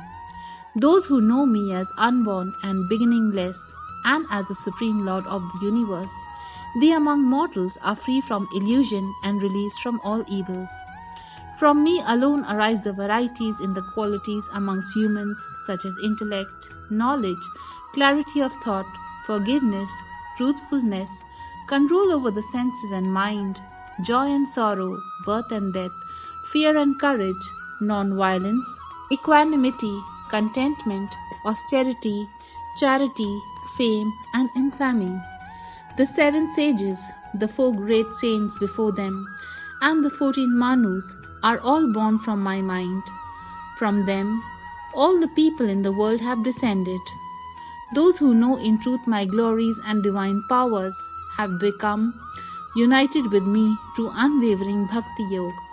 Of this there is no doubt. I am the origin of all creation. Everything proceeds from me. The wise who know this perfectly worship me with great faith and devotion. With their minds fixed on me and their lives surrendered to me, my devotees remain ever contented in me. They derive great satisfaction and bliss in enlightening one another about me and conversing about my glories. To those whose minds are always united with me in loving devotion, I give the divine knowledge by which they can attain me. Out of compassion for them, I, who dwell within their hearts, destroy the darkness born of ignorance with the luminous lamp of knowledge. Arjuna said, You are the Supreme Divine Personality, the Supreme Abode, the Supreme Purifier, the Eternal God, the Primal Being, the Unborn and the Greatest. The great sages like Narad, Asit, Deval, and Vyas proclaim this, and now you are declaring it to me yourself. O Krishna, I totally accept everything you have told me as the truth. O Lord, neither gods nor the demons can understand your true personality. Indeed, you alone know yourself by your inconceivable energy. O Supreme Personality, the Creator and Lord of all beings, the God of gods and the Lord of the universe, please describe to me your divine opulences by which you pervade all the worlds and reside in them. O Supreme Master of Yoga, how may I know you and think of you? And while meditating, in what forms can I think of you, O Supreme Divine Personality? Tell me again in detail your divine glories and manifestations, O Janardhan. I can never tire of hearing your nectar. The Blessed Lord spoke. I shall now briefly describe my divine glories to you, O best of the Kurus, for there is no end to their detail. O Arjun, I am seated in the heart of all living entities. I am the beginning, middle, and end of all beings. Among the 12 sons of Aditi, I am Vishnu. Amongst luminous objects, I am the sun. Know me to be Marichi amongst the Maruts, and the moon amongst the stars in the night sky. I am the Samaveda among the Vedas, and Indra among the celestial gods. Among the senses I am the mind, among the living beings I am consciousness. Among the Rudras know me to be Shankar, among the demons I am Kuber. I am Agni amongst the Vasus, and Meru amongst the mountains. O Arjun amongst priests, I am Brihaspati. Amongst warrior chiefs I am Kartikeya, and amongst reservoirs of water know me to be the ocean. I am Bhrigu amongst the great seers, and the transcendental Om amongst sounds. Amongst chants know me to be the repetition of the holy name. Amongst immovable things I am the Himalayas. Amongst trees I am the peepal tree, or the sacred fig tree. Of the celestial sages I am Narad. Amongst the Gandharvas I am Chitrat, and amongst the Siddhas I am the sage Kapil. Amongst the horses know me to be Uchel Shrava, begotten from the churning of the ocean of nectar. I am Airavata amongst all the lordly elephants, and the king amongst humans. I am the Vajra, thunderbolt amongst weapons, and Kamdhenu amongst the cows. I am Kamdev, the god of love. Amongst all causes for procreation, amongst serpents I am Vasuki. Amongst the snakes I am Anant. Amongst aquatics I am Varun. Amongst the departed ancestors I am Aryama. Amongst dispensers of law I am Yamraj, the lord of death. I am Prahlad amongst the demons. Amongst all that controls I am time. Know me to be the lion amongst animals, and Garud amongst the birds. Amongst purifiers I am the wind, and amongst wielders of weapons I am Lord Ram. Of water creatures I am the crocodile, and of flowing rivers I am the Ganges. O Arjun, know me to be the beginning, middle, and end of all creation. Among sciences I am the science of spirituality, and in debates I am the logical conclusion. I am the beginning, A. Amongst all letters, I am the dual words in grammatical compounds. I am the endless time, and amongst creators I am Brahma. I am the all-devouring death, and I am the origin of those things that are yet to be. Amongst feminine qualities I am fame, prosperity, fine speech, memory, intelligence, courage, and forgiveness. Amongst the hymns in the Samaveda, know me to be the Brihat Sama. Amongst poetic matters I am the Gayatri. Of the 12 months of the Hindu calendar I am Marg Shirsh, and of seasons I am spring, which brings forth flowers. I am the gambling of the cheats and the splendor of the splendid. I am the victory of the victorious, the resolve of the resolute, and the virtue of the virtuous. Amongst the descendants of Rishi I am Krishna, and amongst the Pandavas I am Arjun. Know me to be Vedvyas among the sages, and Shokracharya amongst the great thinkers.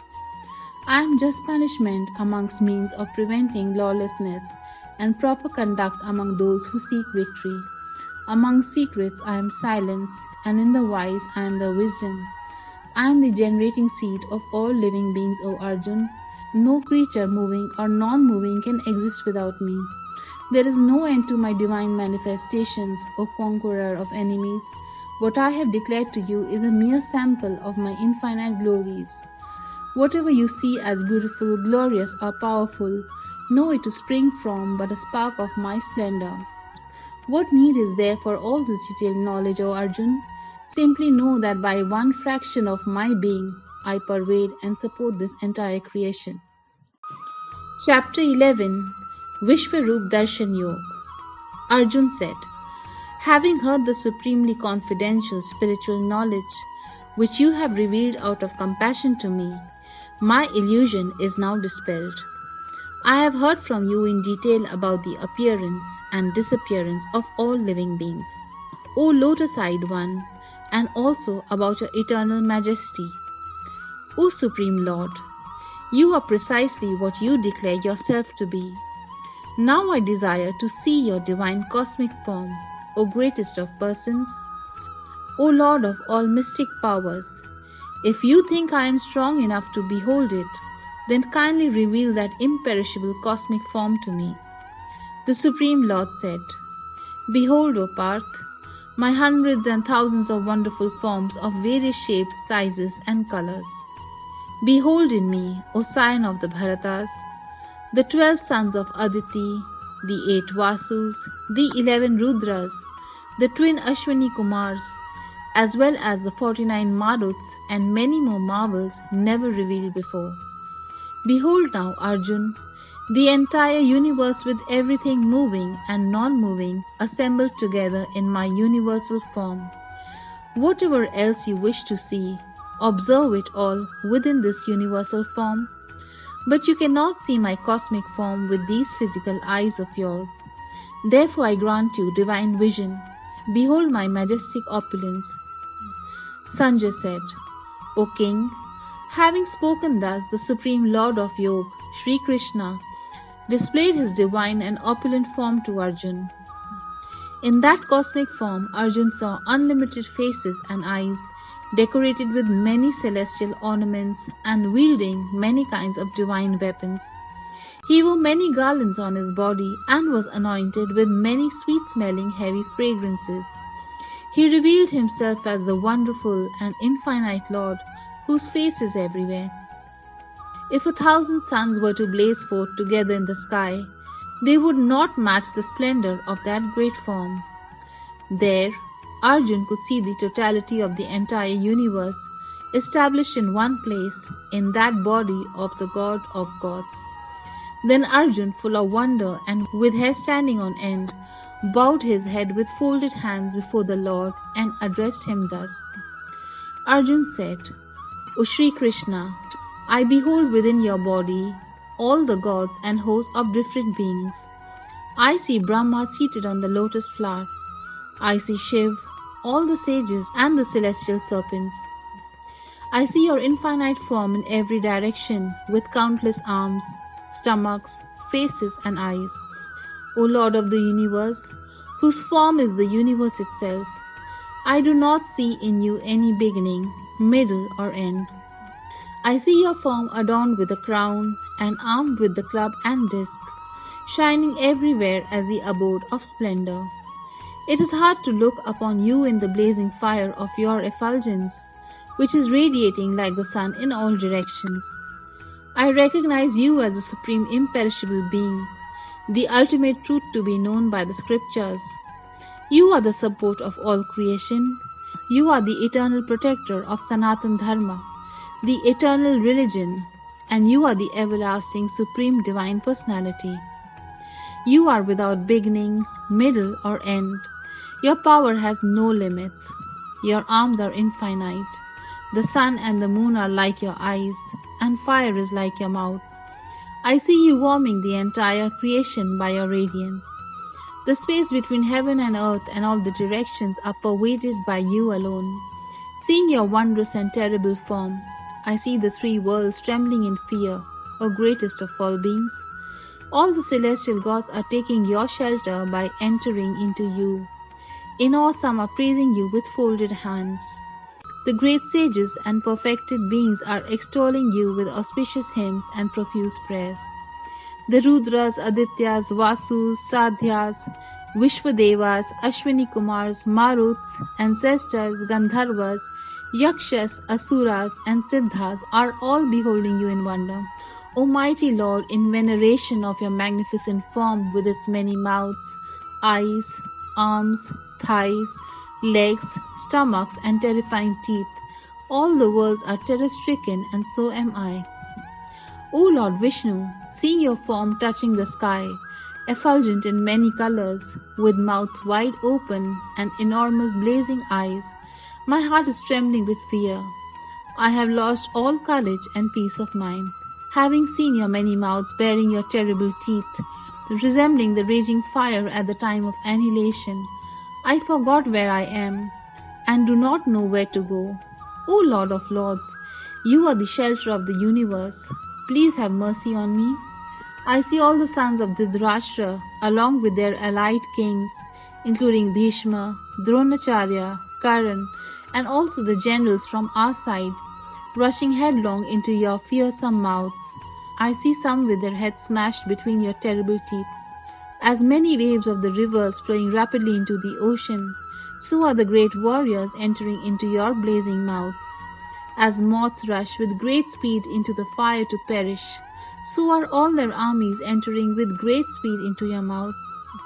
With your fiery tongues, you are licking up the hosts of living beings on all sides and devouring them with your blazing mouths. O Vishnu, you are scorching the entire universe with the fierce, all-pervading rays of your effulgence. Tell me who you are, so fierce of form. O God of gods, I bow before you. Please bestow your mercy on me. You who existed before all creation. I wish to know who you are, for I do not comprehend your nature and workings. The Supreme Lord said, I am mighty time, the source of destruction that comes forth to annihilate the worlds. Even without your participation, the warriors arrayed in the opposing army shall cease to exist. Therefore arise and attain honor. Conquer your foes and enjoy prosperous rulership. These warriors stand already slain by me, and you will only be an instrument of my work, O expert archer. Dronacharya, Bhishma, Jayadratha, Karan, and all brave warriors have already been killed by me. So slay them without being disturbed. Just fight and you will be victorious over your enemies in battle. Sanjay said, hearing these words of Keshav, Arjun trembled with dread. With palms joined, he bowed before Sri Krishna and spoke in a faltering voice, overwhelmed with fear. Arjun said, O Master of the senses, it is but apt that the universe rejoices in giving you praise and is enamored by you. Demons flee fearfully from you in all directions, and the host of perfected saints bow to you. O Great One, who are even greater than Brahma, the original creator, why should they not bow to you? O Limitless One, O Lord of Devtas, O Refuge of the universe, you are the imperishable reality beyond both the manifest and the non-manifest. You are the primeval God and the original divine personality. You are the sole resting place of this universe. You are both the knower and the object of knowledge. You are the supreme abode. O possessor of infinite forms, you alone pervade the entire universe. You are Vayu, the god of wind, Yamraj, the god of death, Agni, the god of fire, Varun, the god of water, and Chandra, the moon god. You are the creator Brahma and the great-grandfather of all beings. I offer my salutations unto you 1,000 times, and again, and yet again. O Lord of infinite power, my salutations to you from the front and the rear, indeed from all sides. You possess infinite valor and might and pervade everything, and thus you are everything. Thinking of you as my friend, I presumptuously address you as O Krishna. O Yadav, O my dear mate, I was ignorant of your majesty, showing negligence and undue affection, and if jestfully I treated you with disrespect, while playing, resting, sitting, eating, when alone or before others, for all that I crave forgiveness. You are the Father of the entire universe, of all moving and non-moving beings. You are the most deserving of worship and the supreme spiritual master. When there is none equal to you in all the three worlds, then who can possibly be greater than you, O possessor of incomparable power? Therefore, O adorable Lord, bowing deeply and prostrating before you, I implore you for my grace. As a father tolerates his son, a friend forgives his friend, and a lover pardons the beloved, please forgive me for my offenses. Having seen your universal form that I had never seen before, I feel great joy, and yet my mind trembles with fear. Please have mercy on me, and again show me your pleasing form, O God of gods, O abode of the universe, O thousand-armed one. Though you are the embodiment of all creation, I wish to see you in your four-armed form, carrying the mace and disc and wearing the crown. The blessed Lord said, Arjun, being pleased with you, by my Yogmaya power, I gave you a vision of my resplendent, unlimited and primeval cosmic form. No one before you has ever seen it, not by study of the Vedas, nor by the performance of sacrifice, rituals or charity, nor even by practicing severe austerities has any mortal ever seen what you have seen, O best of the Kuru warriors. Be neither afraid nor bewildered on seeing this terrible form of mine. Be free from fear with a cheerful heart. Behold me once again in my personal form. Sanjay said. Having spoke thus, the compassionate son of Vasudev displayed his personal four-armed form again. Then he further consoled the frightened Arjun by assuming his gentle two-armed form. Arjun said, O Shri Krishna, seeing your gentle human form, I have regained my composure and my mind is restored to normal. The Supreme Lord said, This form of mine that you are seeing is exceedingly difficult to behold. Even the celestial gods are eager to see it. Neither by study of the Vedas, nor by penance, charity, or fire sacrifices can I be seen as you have seen me. O Arjun, by unalloyed devotion alone can I be known as I am, standing before you. Thereby, on receiving my divine vision, O scorcher of foes, one can enter into union with me. Those who perform all their duties for my sake, who depend upon me and are devoted to me, who are free from attachment and are without malice towards all beings, such devotees certainly come to me. Chapter 12. Vidyayog.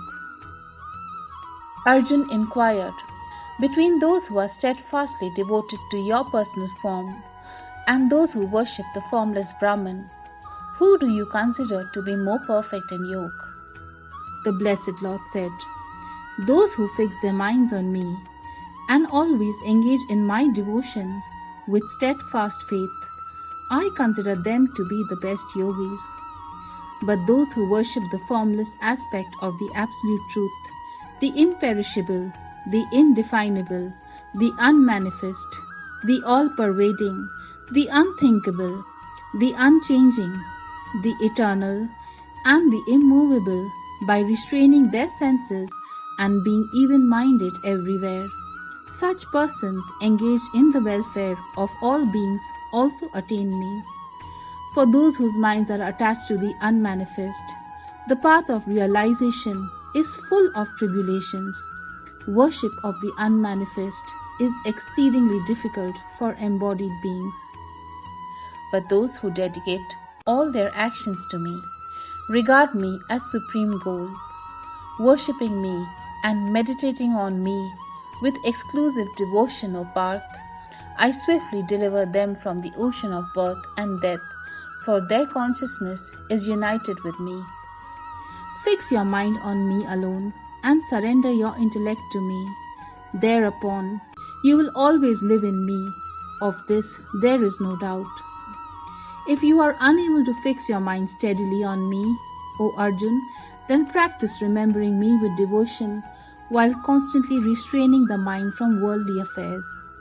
If you cannot practice remembering me with devotion, then just try to work for me. Thus, performing devotional service to me, you shall achieve the stage of perfection. If you are unable to even work for me in devotion, then try to renounce the fruits of your actions and be situated in the self. Better than mechanical practice is knowledge. Better than knowledge is meditation. Better than meditation is renunciation of the fruits of actions, for peace immediately follows such renunciation. Those devotees are very dear to me, who are free from malice towards all living beings, who are friendly and compassionate. They are free from attachment to possessions and egotism, equipoised in happiness and distress, and ever forgiving. They are ever contented, steadily united with me in devotion, self-controlled, firm in conviction, and dedicated to me in mind and intellect.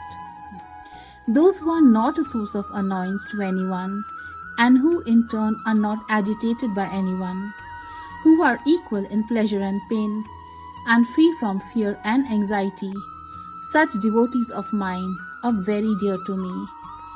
Those who are indifferent to worldly gain, externally and internally pure, skillful without cares, untroubled, and free from selfishness in all undertakings, Such devotees of mine are very dear to me.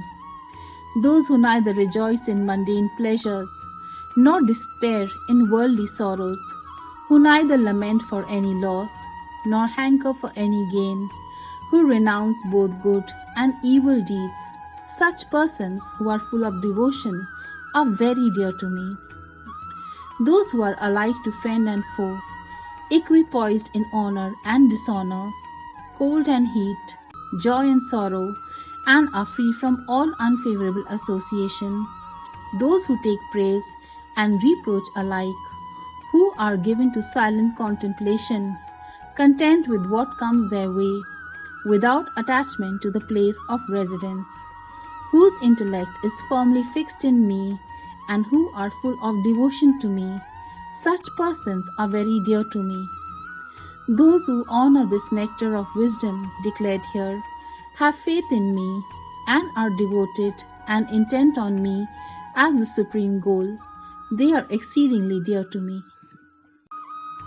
Chapter 13. Kshetrajna Vibhagyog. Arjun said, O Keshav, I wish to understand what are Prakriti and Purush, and what are Kshetra and Kshetrajna. I also wish to know what is true knowledge and what is the goal of this knowledge. The Supreme Divine Lord said, O Arjun, this body is termed as Kshetra, the field of activities, and the one who knows this body is called Kshetrajna, the knower of the field, by the sages who discern the truth about both. O scion of Bharat, I am also the knower of all the individual fields of activity, the understanding of the body as the field of activities, and the soul and God as the knowers of the field. This I hold to be true knowledge. Listen, and I will explain to you what that field is and what its nature is.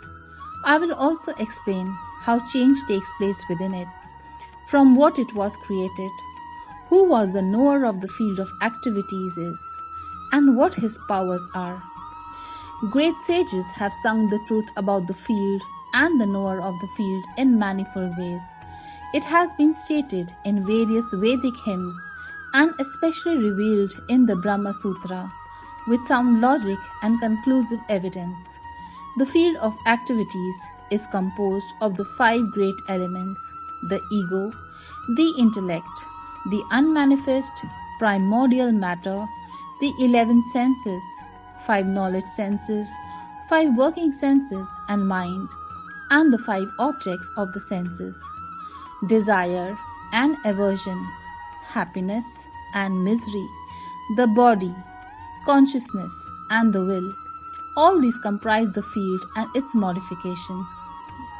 Humbleness, freedom from hypocrisy, non-violence, forgiveness, simplicity, service of the Guru, cleanliness of body and mind, steadfastness and self-control, dispassion towards the object of the senses, absence of egotism, keeping in mind the evils of birth, disease, old age and death, non-attachment, absence of clinging to spouse, children, home, and so on, even-mindedness amidst desired and undesired events in life, constant and exclusive devotion toward me, an inclination for solitary places, and an aversion for mundane society, constancy in spiritual knowledge, and philosophical pursuit of the absolute truth.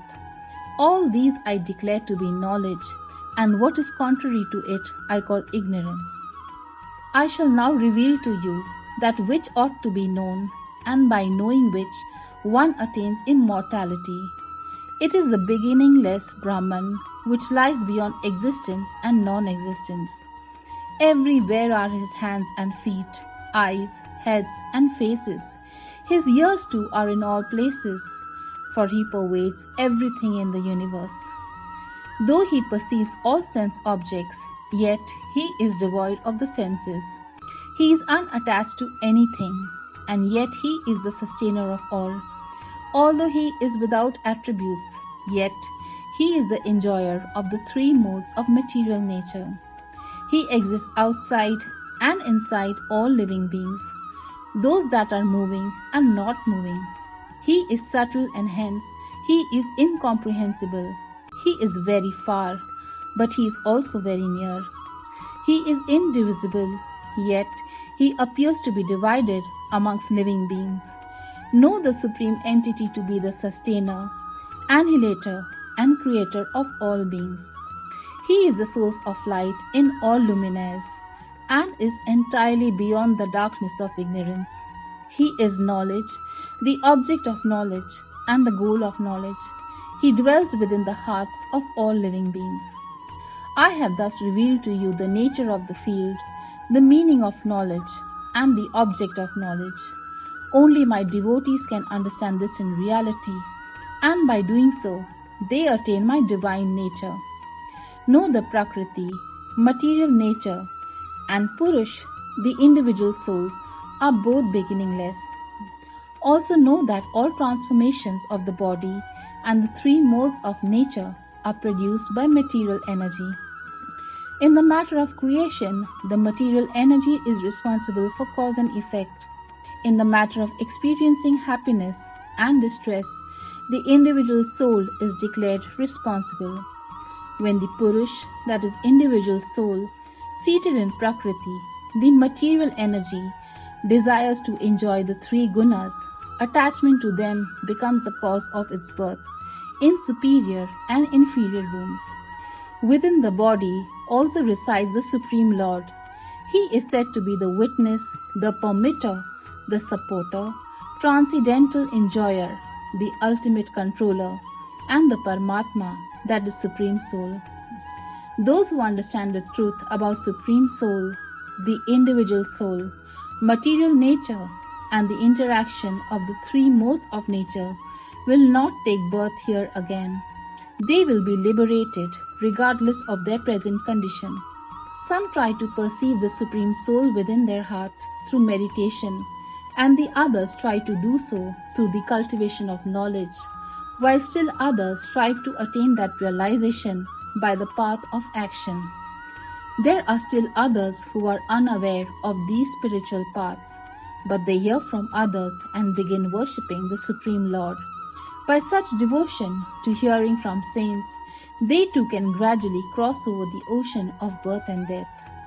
O best of the Bharatas, whatever moving or unmoving being you see in existence, know it to be a combination of the field of activities and the knower of the field. They alone truly see who perceive the Paramatma, Supreme Soul, accompanying the souls in all beings, and who understand both to be imperishable in this perishable body. Those who see God as the Supreme Soul, equally present everywhere and in all living beings, do not degrade themselves by their mind. Thereby they reach the supreme destination. They alone truly see who understand that all actions of the body are performed by material nature, while the embodied soul actually does nothing. When they see the diverse variety of living beings situated in the same material nature and understand all of them to be born from it, they attain the realization of Brahman. The Supreme Soul is imperishable, without beginning, and devoid of any material qualities. O son of Kunti, although situated within the body, it neither acts nor is it trained by material energy. Space holds everything within it, but being subtle does not get contaminated by what it holds. Similarly, though its consciousness pervades the body, the soul is not affected by the attributes of the body. Just as one sun illumines the entire solar system, so does the individual soul illumine the entire body with consciousness. Those who perceive with the eyes of knowledge the difference between the body and the knower of the body and the process of release from material nature attain the supreme destination. Chapter 14, Guna Traya Vibhagyog. The Divine Lord said, I shall once again explain to you the supreme wisdom, the best of all knowledge, by knowing which all the great saints attained the highest perfection. Those who take refuge in the wisdom will be united with me. They will not be reborn at the same time of creation, nor destroyed at the time of dissolution. The total material substance, Prakriti, is the womb. I impregnate it with the individual souls, and thus all living beings are born. O son of Kunti, for all species of life that are produced, the material nature is the womb, and I am the seed-giving father. O mighty armed Arjun, the material energy consists of three gunas, that is modes, sattva, that is goddess, rajas, that is passion, and tamas, that is ignorance. These modes bind the eternal soul to the perishable body. Among these, sattva guna, the mode of goodness, being purer than the others, is illuminating and full of well-being. O sinless one, it binds the soul by creating attachment for a sense of happiness and knowledge.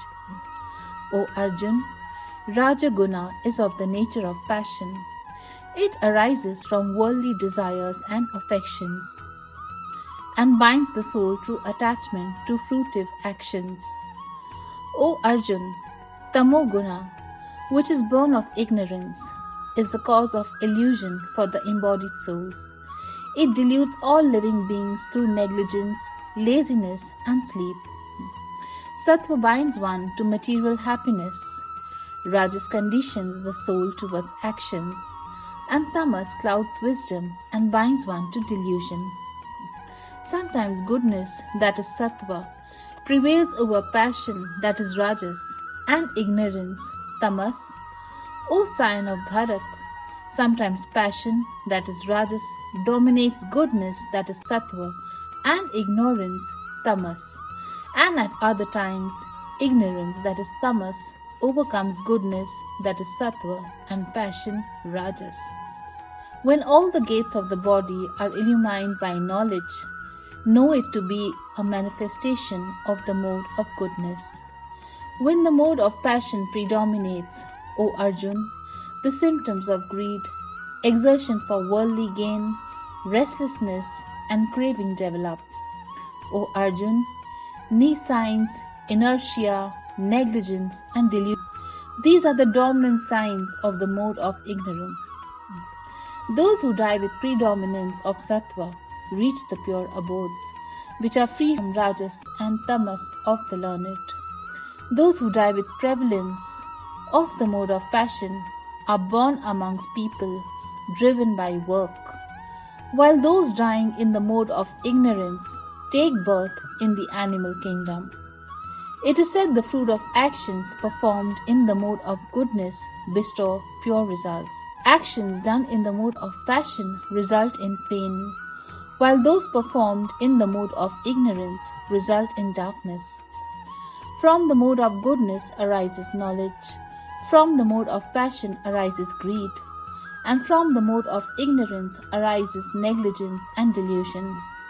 Those situated in the mode of goodness rise upward, those in the mode of passion stay in the middle, and those in the mode of ignorance go downward.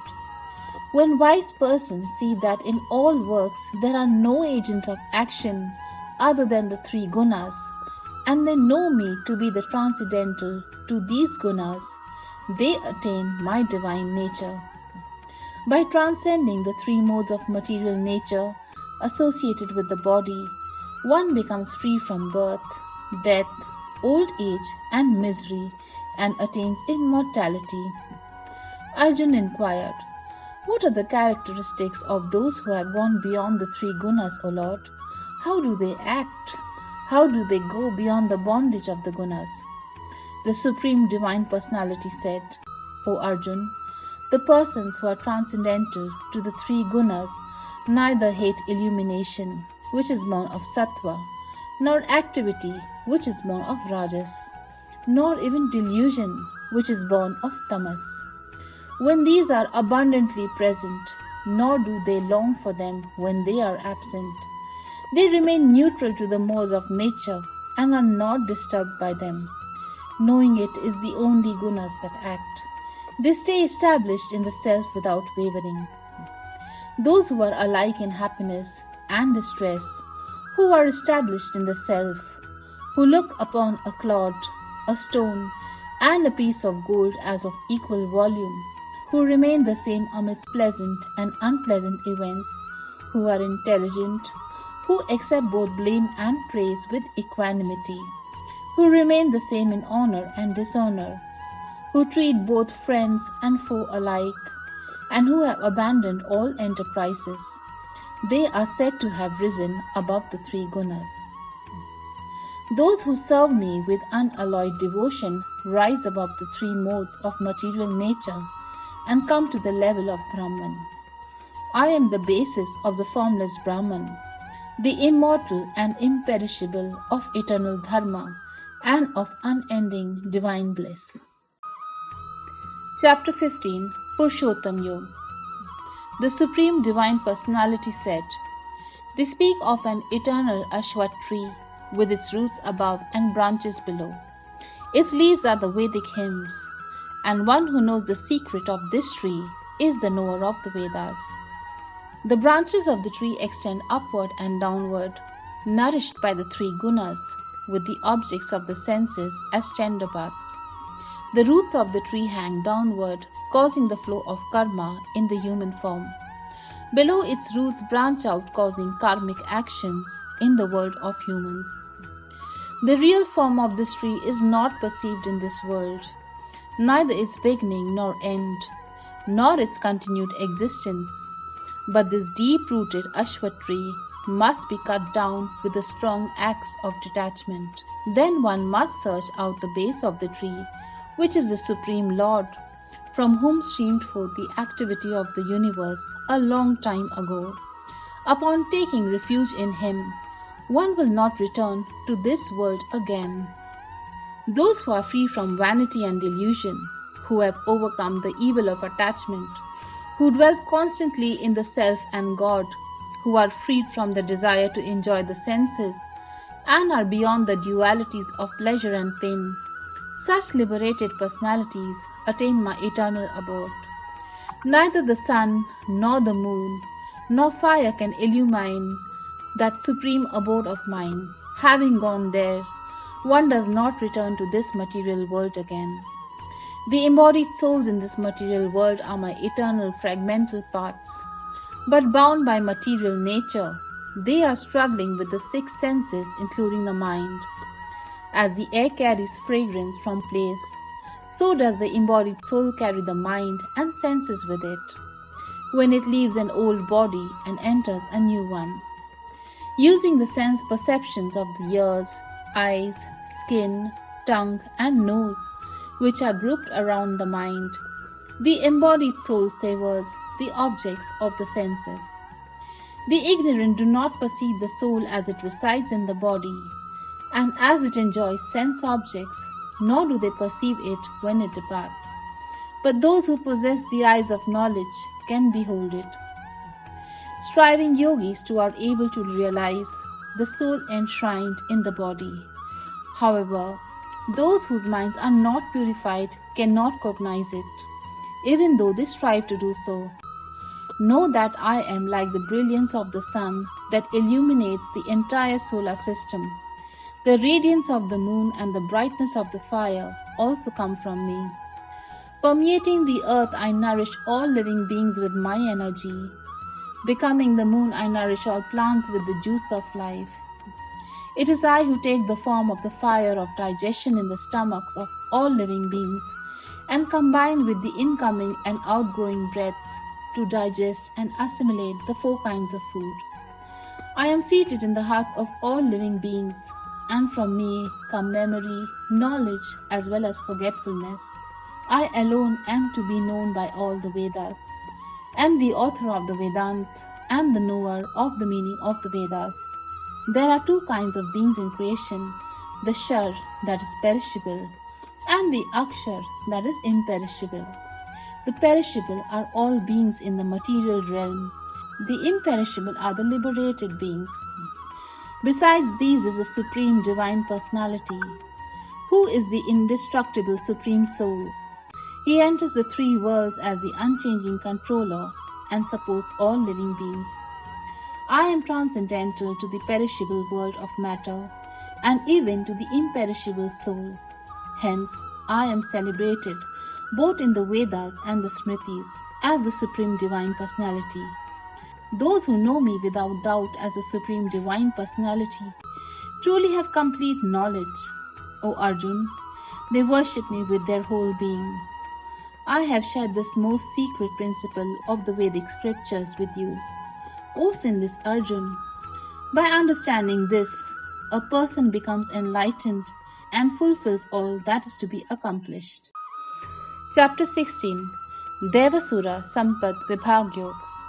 The Supreme Divine Personality said, O Scion of Bharat, these are the saintly virtues of those endowed with a divine nature, that is fearlessness, purity of mind, steadfastness in spiritual knowledge, charity, control of the senses, performance of sacrifice, study of the sacred books, austerity and straightforwardness, non-violence, truthfulness, absence of anger, renunciation, peacefulness, restraint from fault-finding, compassion towards all living beings, absence of covetousness, gentleness, modesty, and lack of fickleness,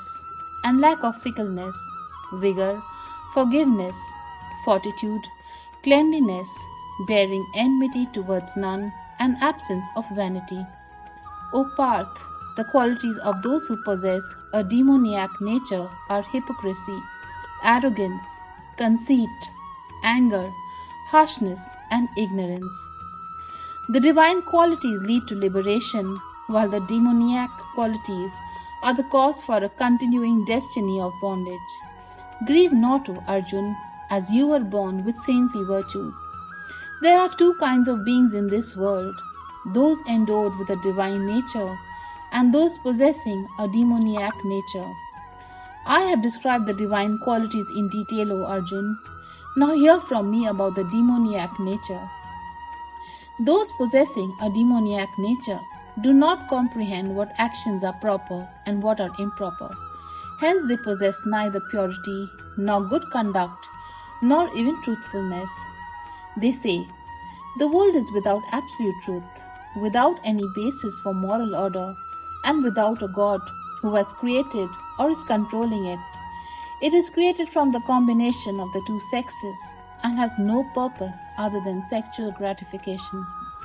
Holding fast to such views, these misdirected souls with small intellect and cruel actions arise as enemies of the world, threatening its destruction. Harboring insatiable lust, full of hypocrisy, pride, and arrogance, the demoniac cling to their false tenets. Thus illusioned, they are attracted to the impermanent and work with impure resolve. They are obsessed with endless anxieties that end only with death. Still they maintain with complete assurance that gratification of desires and accumulation of wealth is the highest purpose of life. Held in bondage by hundreds of desires and driven by lust and anger, they strive to accumulate wealth by unjust means, all for the gratification of their senses. The demoniac persons think, I have gained so much wealth today, and I shall now fulfill this desire of mine. This is mine, and tomorrow I shall have even more. That enemy has been destroyed by me, and I shall destroy the others too. I am like God Himself. I am the enjoyer. I am powerful, and I am happy. I am wealthy, and I have highly placed relatives. Who else is equal to me? I shall perform sacrifices to the celestial gods. I shall give alms. I shall rejoice. In this way they are deluded by ignorance, possessed and led astray by such imagining, enveloped in a mesh of delusion, and addicted to the gratification of sensuous pleasures, they descend to the murkiest hell. Such self-conceited and stubborn people, full of pride and arrogant in their wealth, perform ostentatious sacrifices in name only, with no regard to the rules of the scriptures. Blinded by egotism, strength, arrogance, desire, and anger, the demoniac abuse my presence within their own body and in the bodies of others. These cruel and hateful persons, the vile and vicious of humankind, I constantly hurl into the wombs of those with similar demoniac natures in the cycle of rebirth in the material world. These ignorant souls take birth again and again in demoniac wombs, failing to reach me. O Arjun, they gradually sink to the most abominable type of existence. There are three gates leading to the hell of self-destruction for the soul, that is lust, anger, and greed. Therefore all should abandon these three. Those who are freed from the three gates to darkness endeavor for the welfare of their soul, and thereby attain the supreme goal. Those who act under the impulse of desire, discarding the injunctions of the scriptures, attain neither perfection, nor happiness, nor the supreme goal in life. Therefore, let the scriptures be your authority in determining what should be done and what should not be done. Understand the scriptural injunctions and teachings, and then perform your actions in this world accordingly. Chapter 17. Shraddha Traya Vibhagyog. Arjun said, O Krishna, where do they stand who disregard the injunctions of the scriptures, but still worship with faith? Is their faith in the mode of goodness, passion, or ignorance? The Supreme Divine Personality said, every human being is born with innate faith, which can be of three kinds, that is sattvic, rajasic, or tamasic. Now hear about this from me. The faith of all humans conforms to the nature of their mind. All people possess faith, and whatever the nature of their faith, there is verily what they are. Those in the mode of goodness worship the celestial gods. Those in the mode of passion worship the yakshas and rakshasas. Those in the mode of ignorance worship ghosts and spirits. Some people perform stern austerities that are not enjoined by the scriptures, but rather motivated by hypocrisy and egotism. Impelled by desire and attachment, they torment not only the elements of their body, but also I who dwell within them as a supreme soul. Know these senseless people to be of demoniacal resolves. The food persons prefer is according to their dispositions. The same is true for the sacrifice, austerity, and charity they incline towards. Now hear of the distinctions from me. Persons in the mode of goodness prefer foods that promote the lifespan and increase virtue, strength, health, happiness, and satisfaction. Such fruits are juicy, succulent, nourishing, and naturally tasteful. Foods that are too bitter, too sour, salty, very hot, pungent, dry, and chillyful are dear to persons in the mode of passion. Such foods produce pain, grief, and disease. Foods that are overcooked, stale, putrid, polluted, and impure are dear to persons in the mode of ignorance. Sacrifice that is performed according to the scriptural injunctions without expectations of rewards, with the firm conviction of the mind that is a matter of duty, is the nature of goodness. O best of the Bharatas, know that sacrifice which is performed for material benefit or with hypocritical aim to be in the mode of passion. Sacrifice devoid of faith and contrary to the injunctions of the scriptures, in which no food is offered, no mantra is chanted, and no donation made, is to be considered in the mode of ignorance.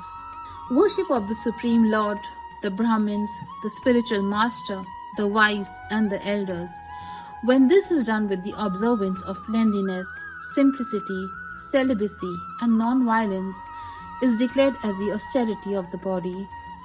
Words that do not cause distress are truthful, inoffensive, and beneficial, as well as the regular recitation of the Vedic scriptures.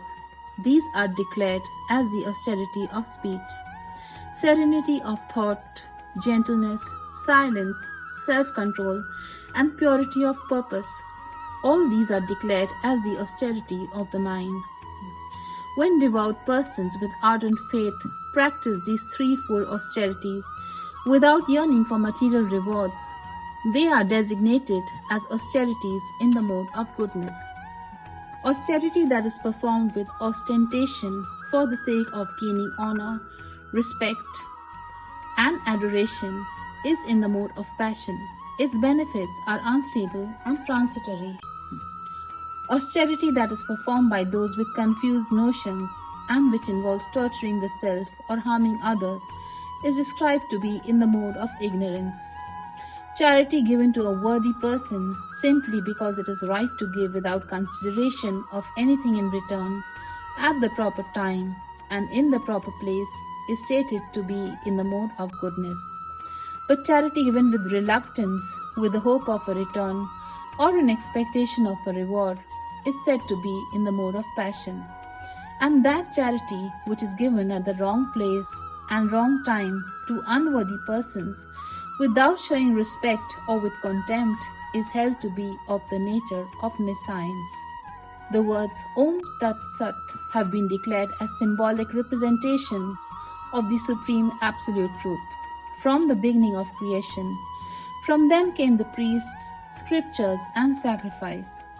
Therefore, when performing acts of sacrifice, offering charity, or undertaking penance, expounders of the Vedas always begin by uttering Om according to the prescriptions of Vedic injunctions. Persons who do not desire fruitive rewards but seek to be free from material entanglements utter the word Tat along with acts of austerity, sacrifice, and charity. The word Sat means eternal existence and goodness. O Arjun, it is also used to describe an auspicious action, being established in the performance of sacrifice, penance, and charity is also described by the word Sat, and so any act for such purposes is named Sat. O son of Pritha, whatever acts of sacrifice or penance are done without faith are termed as asat. They are useless both in this world and the next. Chapter 18, Moksha Sannyas Yoga. Arjun said, O mighty armed Krishna, I wish to understand the nature of sannyas, that is renunciation of actions, and tyag, that is renunciation of the desire for the fruits of actions.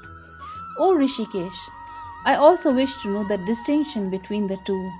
O Keshini Sudan, the Supreme Divine Personality said, giving up of actions motivated by desire is what the wise understand as sannyas. Relinquishing the fruits of all actions is what the learned declare to be tyag. Some learned people declare that all kinds of actions should be given up as evil, while others maintain that acts of sacrifice, charity, and penance should never be abandoned. Now hear my conclusion on the subject of renunciation. O tiger amongst men, for renunciation has been declared to be of three kinds. Action based upon sacrifice, charity, and penance should never be abandoned. They must certainly be performed. Indeed, acts of sacrifice, charity, and penance are purifying even for those who are wise. These activities must be performed without attachment and expectation for rewards. This is my definite and supreme verdict, O Arjun. Prescribed duties should never be renounced. Such deluded renunciation is said to be in the mode of ignorance. To give up prescribed duties because they are troublesome or cause bodily discomfort is renunciation in the mode of passion. Such renunciation is never beneficial or elevating. When actions are taken in response to duty, Arjun, and one relinquishes attachment to any reward, it is considered renunciation in the nature of goodness. Those who neither avoid disagreeable work nor seek work because it is agreeable and persons of true renunciation, they are endowed with the quality of the mode of goodness and have no doubts about the nature of work. For the embodied being, it is impossible to give up activities entirely, but those who relinquish the fruits of their actions are said to be truly renounced. The threefold fruits of actions, pleasant, unpleasant, and mixed accrue even after death to those who are attached to personal reward. But for those who renounce the fruits of their actions, there are no such results in the here or thereafter. O Arjun, now learn from me about the 5 factors that have been mentioned for the accomplishment of all actions in the doctrine of Sankhya, which explains how to stop the reactions of karmas. The body, the doer, the various senses, the many kinds of efforts, and divine providence. These are the 5 factors of action. These 5 are the contributory factors for whatever action is performed, whether proper or improper, with body, speech, or mind. Those who do not understand this regard the soul as the only doer.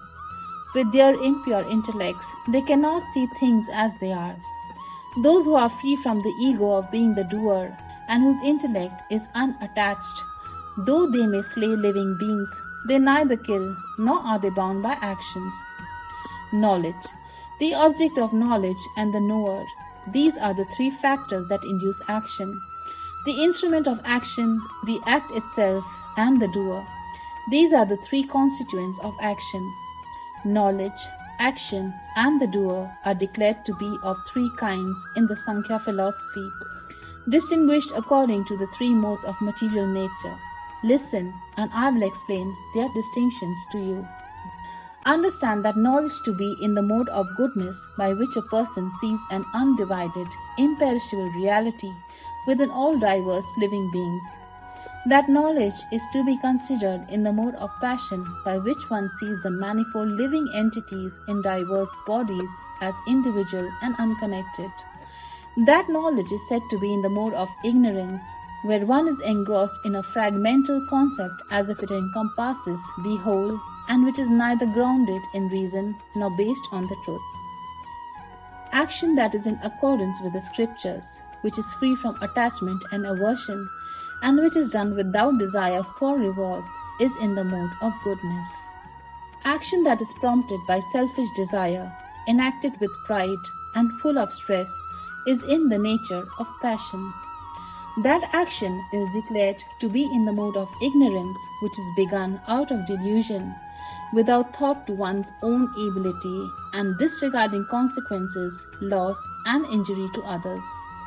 The performer is said to be in the mode of goodness when he or she is free from egotism and attachment, endowed with enthusiasm and determination, and equipoised in success and failure. The performer is considered in the mode of passion when he or she craves the fruit of their work, is covetous, violent-natured, impure, and moved by joy and sorrow. A performer in the mode of ignorance is one who is undisciplined, vulgar, stubborn, deceitful, slothful, despondent, and procrastinating. Hear now, O Arjun, of the distinctions of intellect and determination according to the 3 modes of material nature, as I describe them in detail. The intellect is said to be in the nature of goodness, O Parth, when it understands what is proper action and what is improper action, what is duty and what is non-duty, what is to be feared and what is not to be feared, what is binding and what is liberating. The intellect is considered in the mode of passion when it is confused between righteousness and unrighteousness and cannot distinguish between right and wrong conduct. That intellect which is shrouded in darkness, imagining irreligion to be religion and perceiving untruth to be the truth, is of the nature of ignorance. The steadfast will that is developed through yoga and which sustains the activities of the mind, the life airs, and the senses is said to be determination in the mode of goodness. The steadfast will by which one holds to duty, pleasures, and wealth out of attachment and desire for rewards is determination in the mode of passion. That unintelligent resolve is said to be determination in the mode of ignorance, in which one does not give up dreaming, fearing, grieving, despair, and conceit. And now hear from me, O Arjun, of the 3 kinds of happiness in which the embodied soul rejoices and can even reach the end of all suffering. That which seems like poison at first, but tastes like nectar in the end, is said to be happiness, in the mode of goodness. It is generated by the pure intellect that is situated in self-knowledge. Happiness is said to be in the mode of passion when it is derived from the contact of the senses with their objects.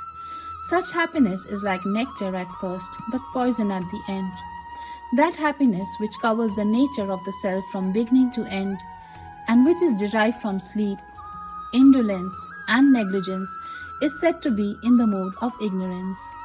No living being on earth or the high celestial abodes in this material realm is free from the influence of these three modes of nature. The duties of the Brahmins, Kshatriyas, Vaishyas, and Shudras are distributed according to their qualities in accordance with their gunas and not by birth. Tranquility, restraint, austerity, purity, patience, integrity, knowledge, wisdom, and belief in a hereafter. These are the intrinsic qualities of work for Brahmins. Valor, strength, fortitude, skill in weaponry, resolve never to retreat from battle, large-heartedness in charity, and leadership abilities. These are the natural qualities of work for Kshatriyas. Agriculture, dairy farming, and commerce are the natural works for those with the qualities of Vaishyas. Serving through work is a natural duty for those with the qualities of Shudras. By fulfilling their duties, born of their innate qualities, human beings can attain perfection. Now hear from me how one can become perfect by discharging one's prescribed duties. By performing one's natural occupation, one worships the Creator from whom all living entities have come into being, and by whom the whole universe is pervaded. By such performance of work, a person easily attains perfection. It is better to do one's own dharma, even though imperfectly, than to do another's dharma, even though perfectly. By doing one's innate duties, a person does not incur sin. One should not abandon duties born of one's nature, even if one sees defects in them. O son of Kunti, indeed all endeavors are wheeled by some evil, as fire is by smoke. Those whose intellect is unattached everywhere, who have mastered the mind and are free from desires by the practice of renunciation, attain the highest perfection of freedom from action. Hear from me briefly, O Arjun, and I shall explain how one who has attained perfection of cessation of actions can also attain Brahman by being firmly fixed in transcendental knowledge. One becomes fit to attain Brahman when he or she possesses a purified intellect and firmly restrains the senses, abandoning sound and other objects of the senses, casting aside attraction and aversion. Such a person relishes solitude, eats lightly, controls body, mind, and speech, is ever engaged in meditation, and practices dispassion. Free from egotism, violence, arrogance, desire, possessiveness of property, and selfishness, such a person situated in tranquility is fit for union with Brahman, that is, realization of the absolute truth as Brahman. One situated in the transcendental Brahman realization becomes mentally serene, neither grieving nor desiring, being equitably disposed towards all living beings. Such a yogi attains supreme devotion unto me. Only by loving devotion to me does one come to know who I am in truth. Then, having come to know me, my devotee enters into full consciousness of me. My devotees, though performing all kinds of actions, take full refuge in me. By my grace they attain the eternal and imperishable abode. Dedicate your every activity to me, making me a supreme goal. Taking shelter of the yoke of the intellect, keep your consciousness absorbed in me always. If you remember me always, by my grace you will overcome all obstacles and difficulties.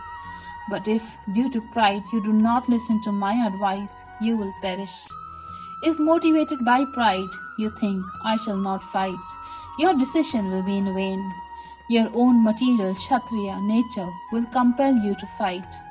O Arjun, that action which out of delusion you do not wish to do, you will be driven to do it by your own inclination, born of your own material nature. The Supreme Lord dwells in the hearts of all living beings, O Arjun. According to their karmas, he directs the wanderings of the souls who are seated on a machine made of material energy.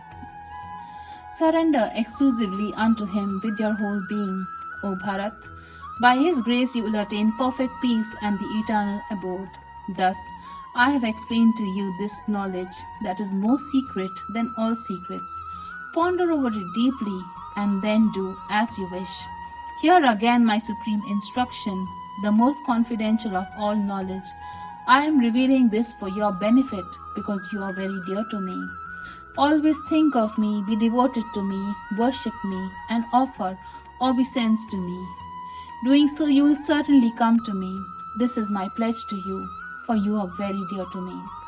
Abandon all varieties of dharmas and simply surrender unto me alone. I shall liberate you from all sinful reactions. Do not fear. This instruction should never be explained to those who are not austere or to those who are not devoted. It should also not be spoken to those who are averse to listening to spiritual topics, and especially not to those who are envious of me. Those who teach this most confidential knowledge amongst my devotees perform the greatest act of love. They will come to me without doubt. No human being does more loving service to me than they, nor shall there be anyone on this earth more dear to me. And I proclaim that those who study this sacred dialogue of ours will worship me with their intellect through the sacrifice of knowledge. Such is my view. Even those who only listen to this knowledge with faith and without envy will be liberated from sins and attain the auspicious abodes where the pious dwell. O Arjun, have you heard me with a concentrated mind? Have your ignorance and delusion been destroyed? Arjun said, O infallible one, by your grace my illusion has been dispelled, and I am situated in knowledge. I am now free from doubts, and I shall act according to your instructions. Sanjay said, Thus have I heard this wonderful conversation between Sri Krishna, the son of Vasudev, and Arjun, the noble-hearted son of Pritha. So thrilling is the message that my hair is standing on end. By the grace of Ved-Vyas, I have heard the supreme and most secret yoga from the Lord of Yoga, Sri Krishna himself. As I repeatedly recall this astonishing and wonderful dialogue between the Supreme Lord Sri Krishna and Arjun, O King, I rejoice again and again.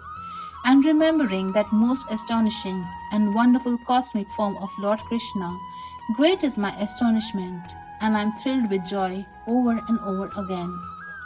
Wherever there is Sri Krishna, the Lord of all Yoga, and wherever there is Arjun, the supreme archer, there will also certainly be unending opulence, victory, prosperity, and righteousness. Of this I am certain.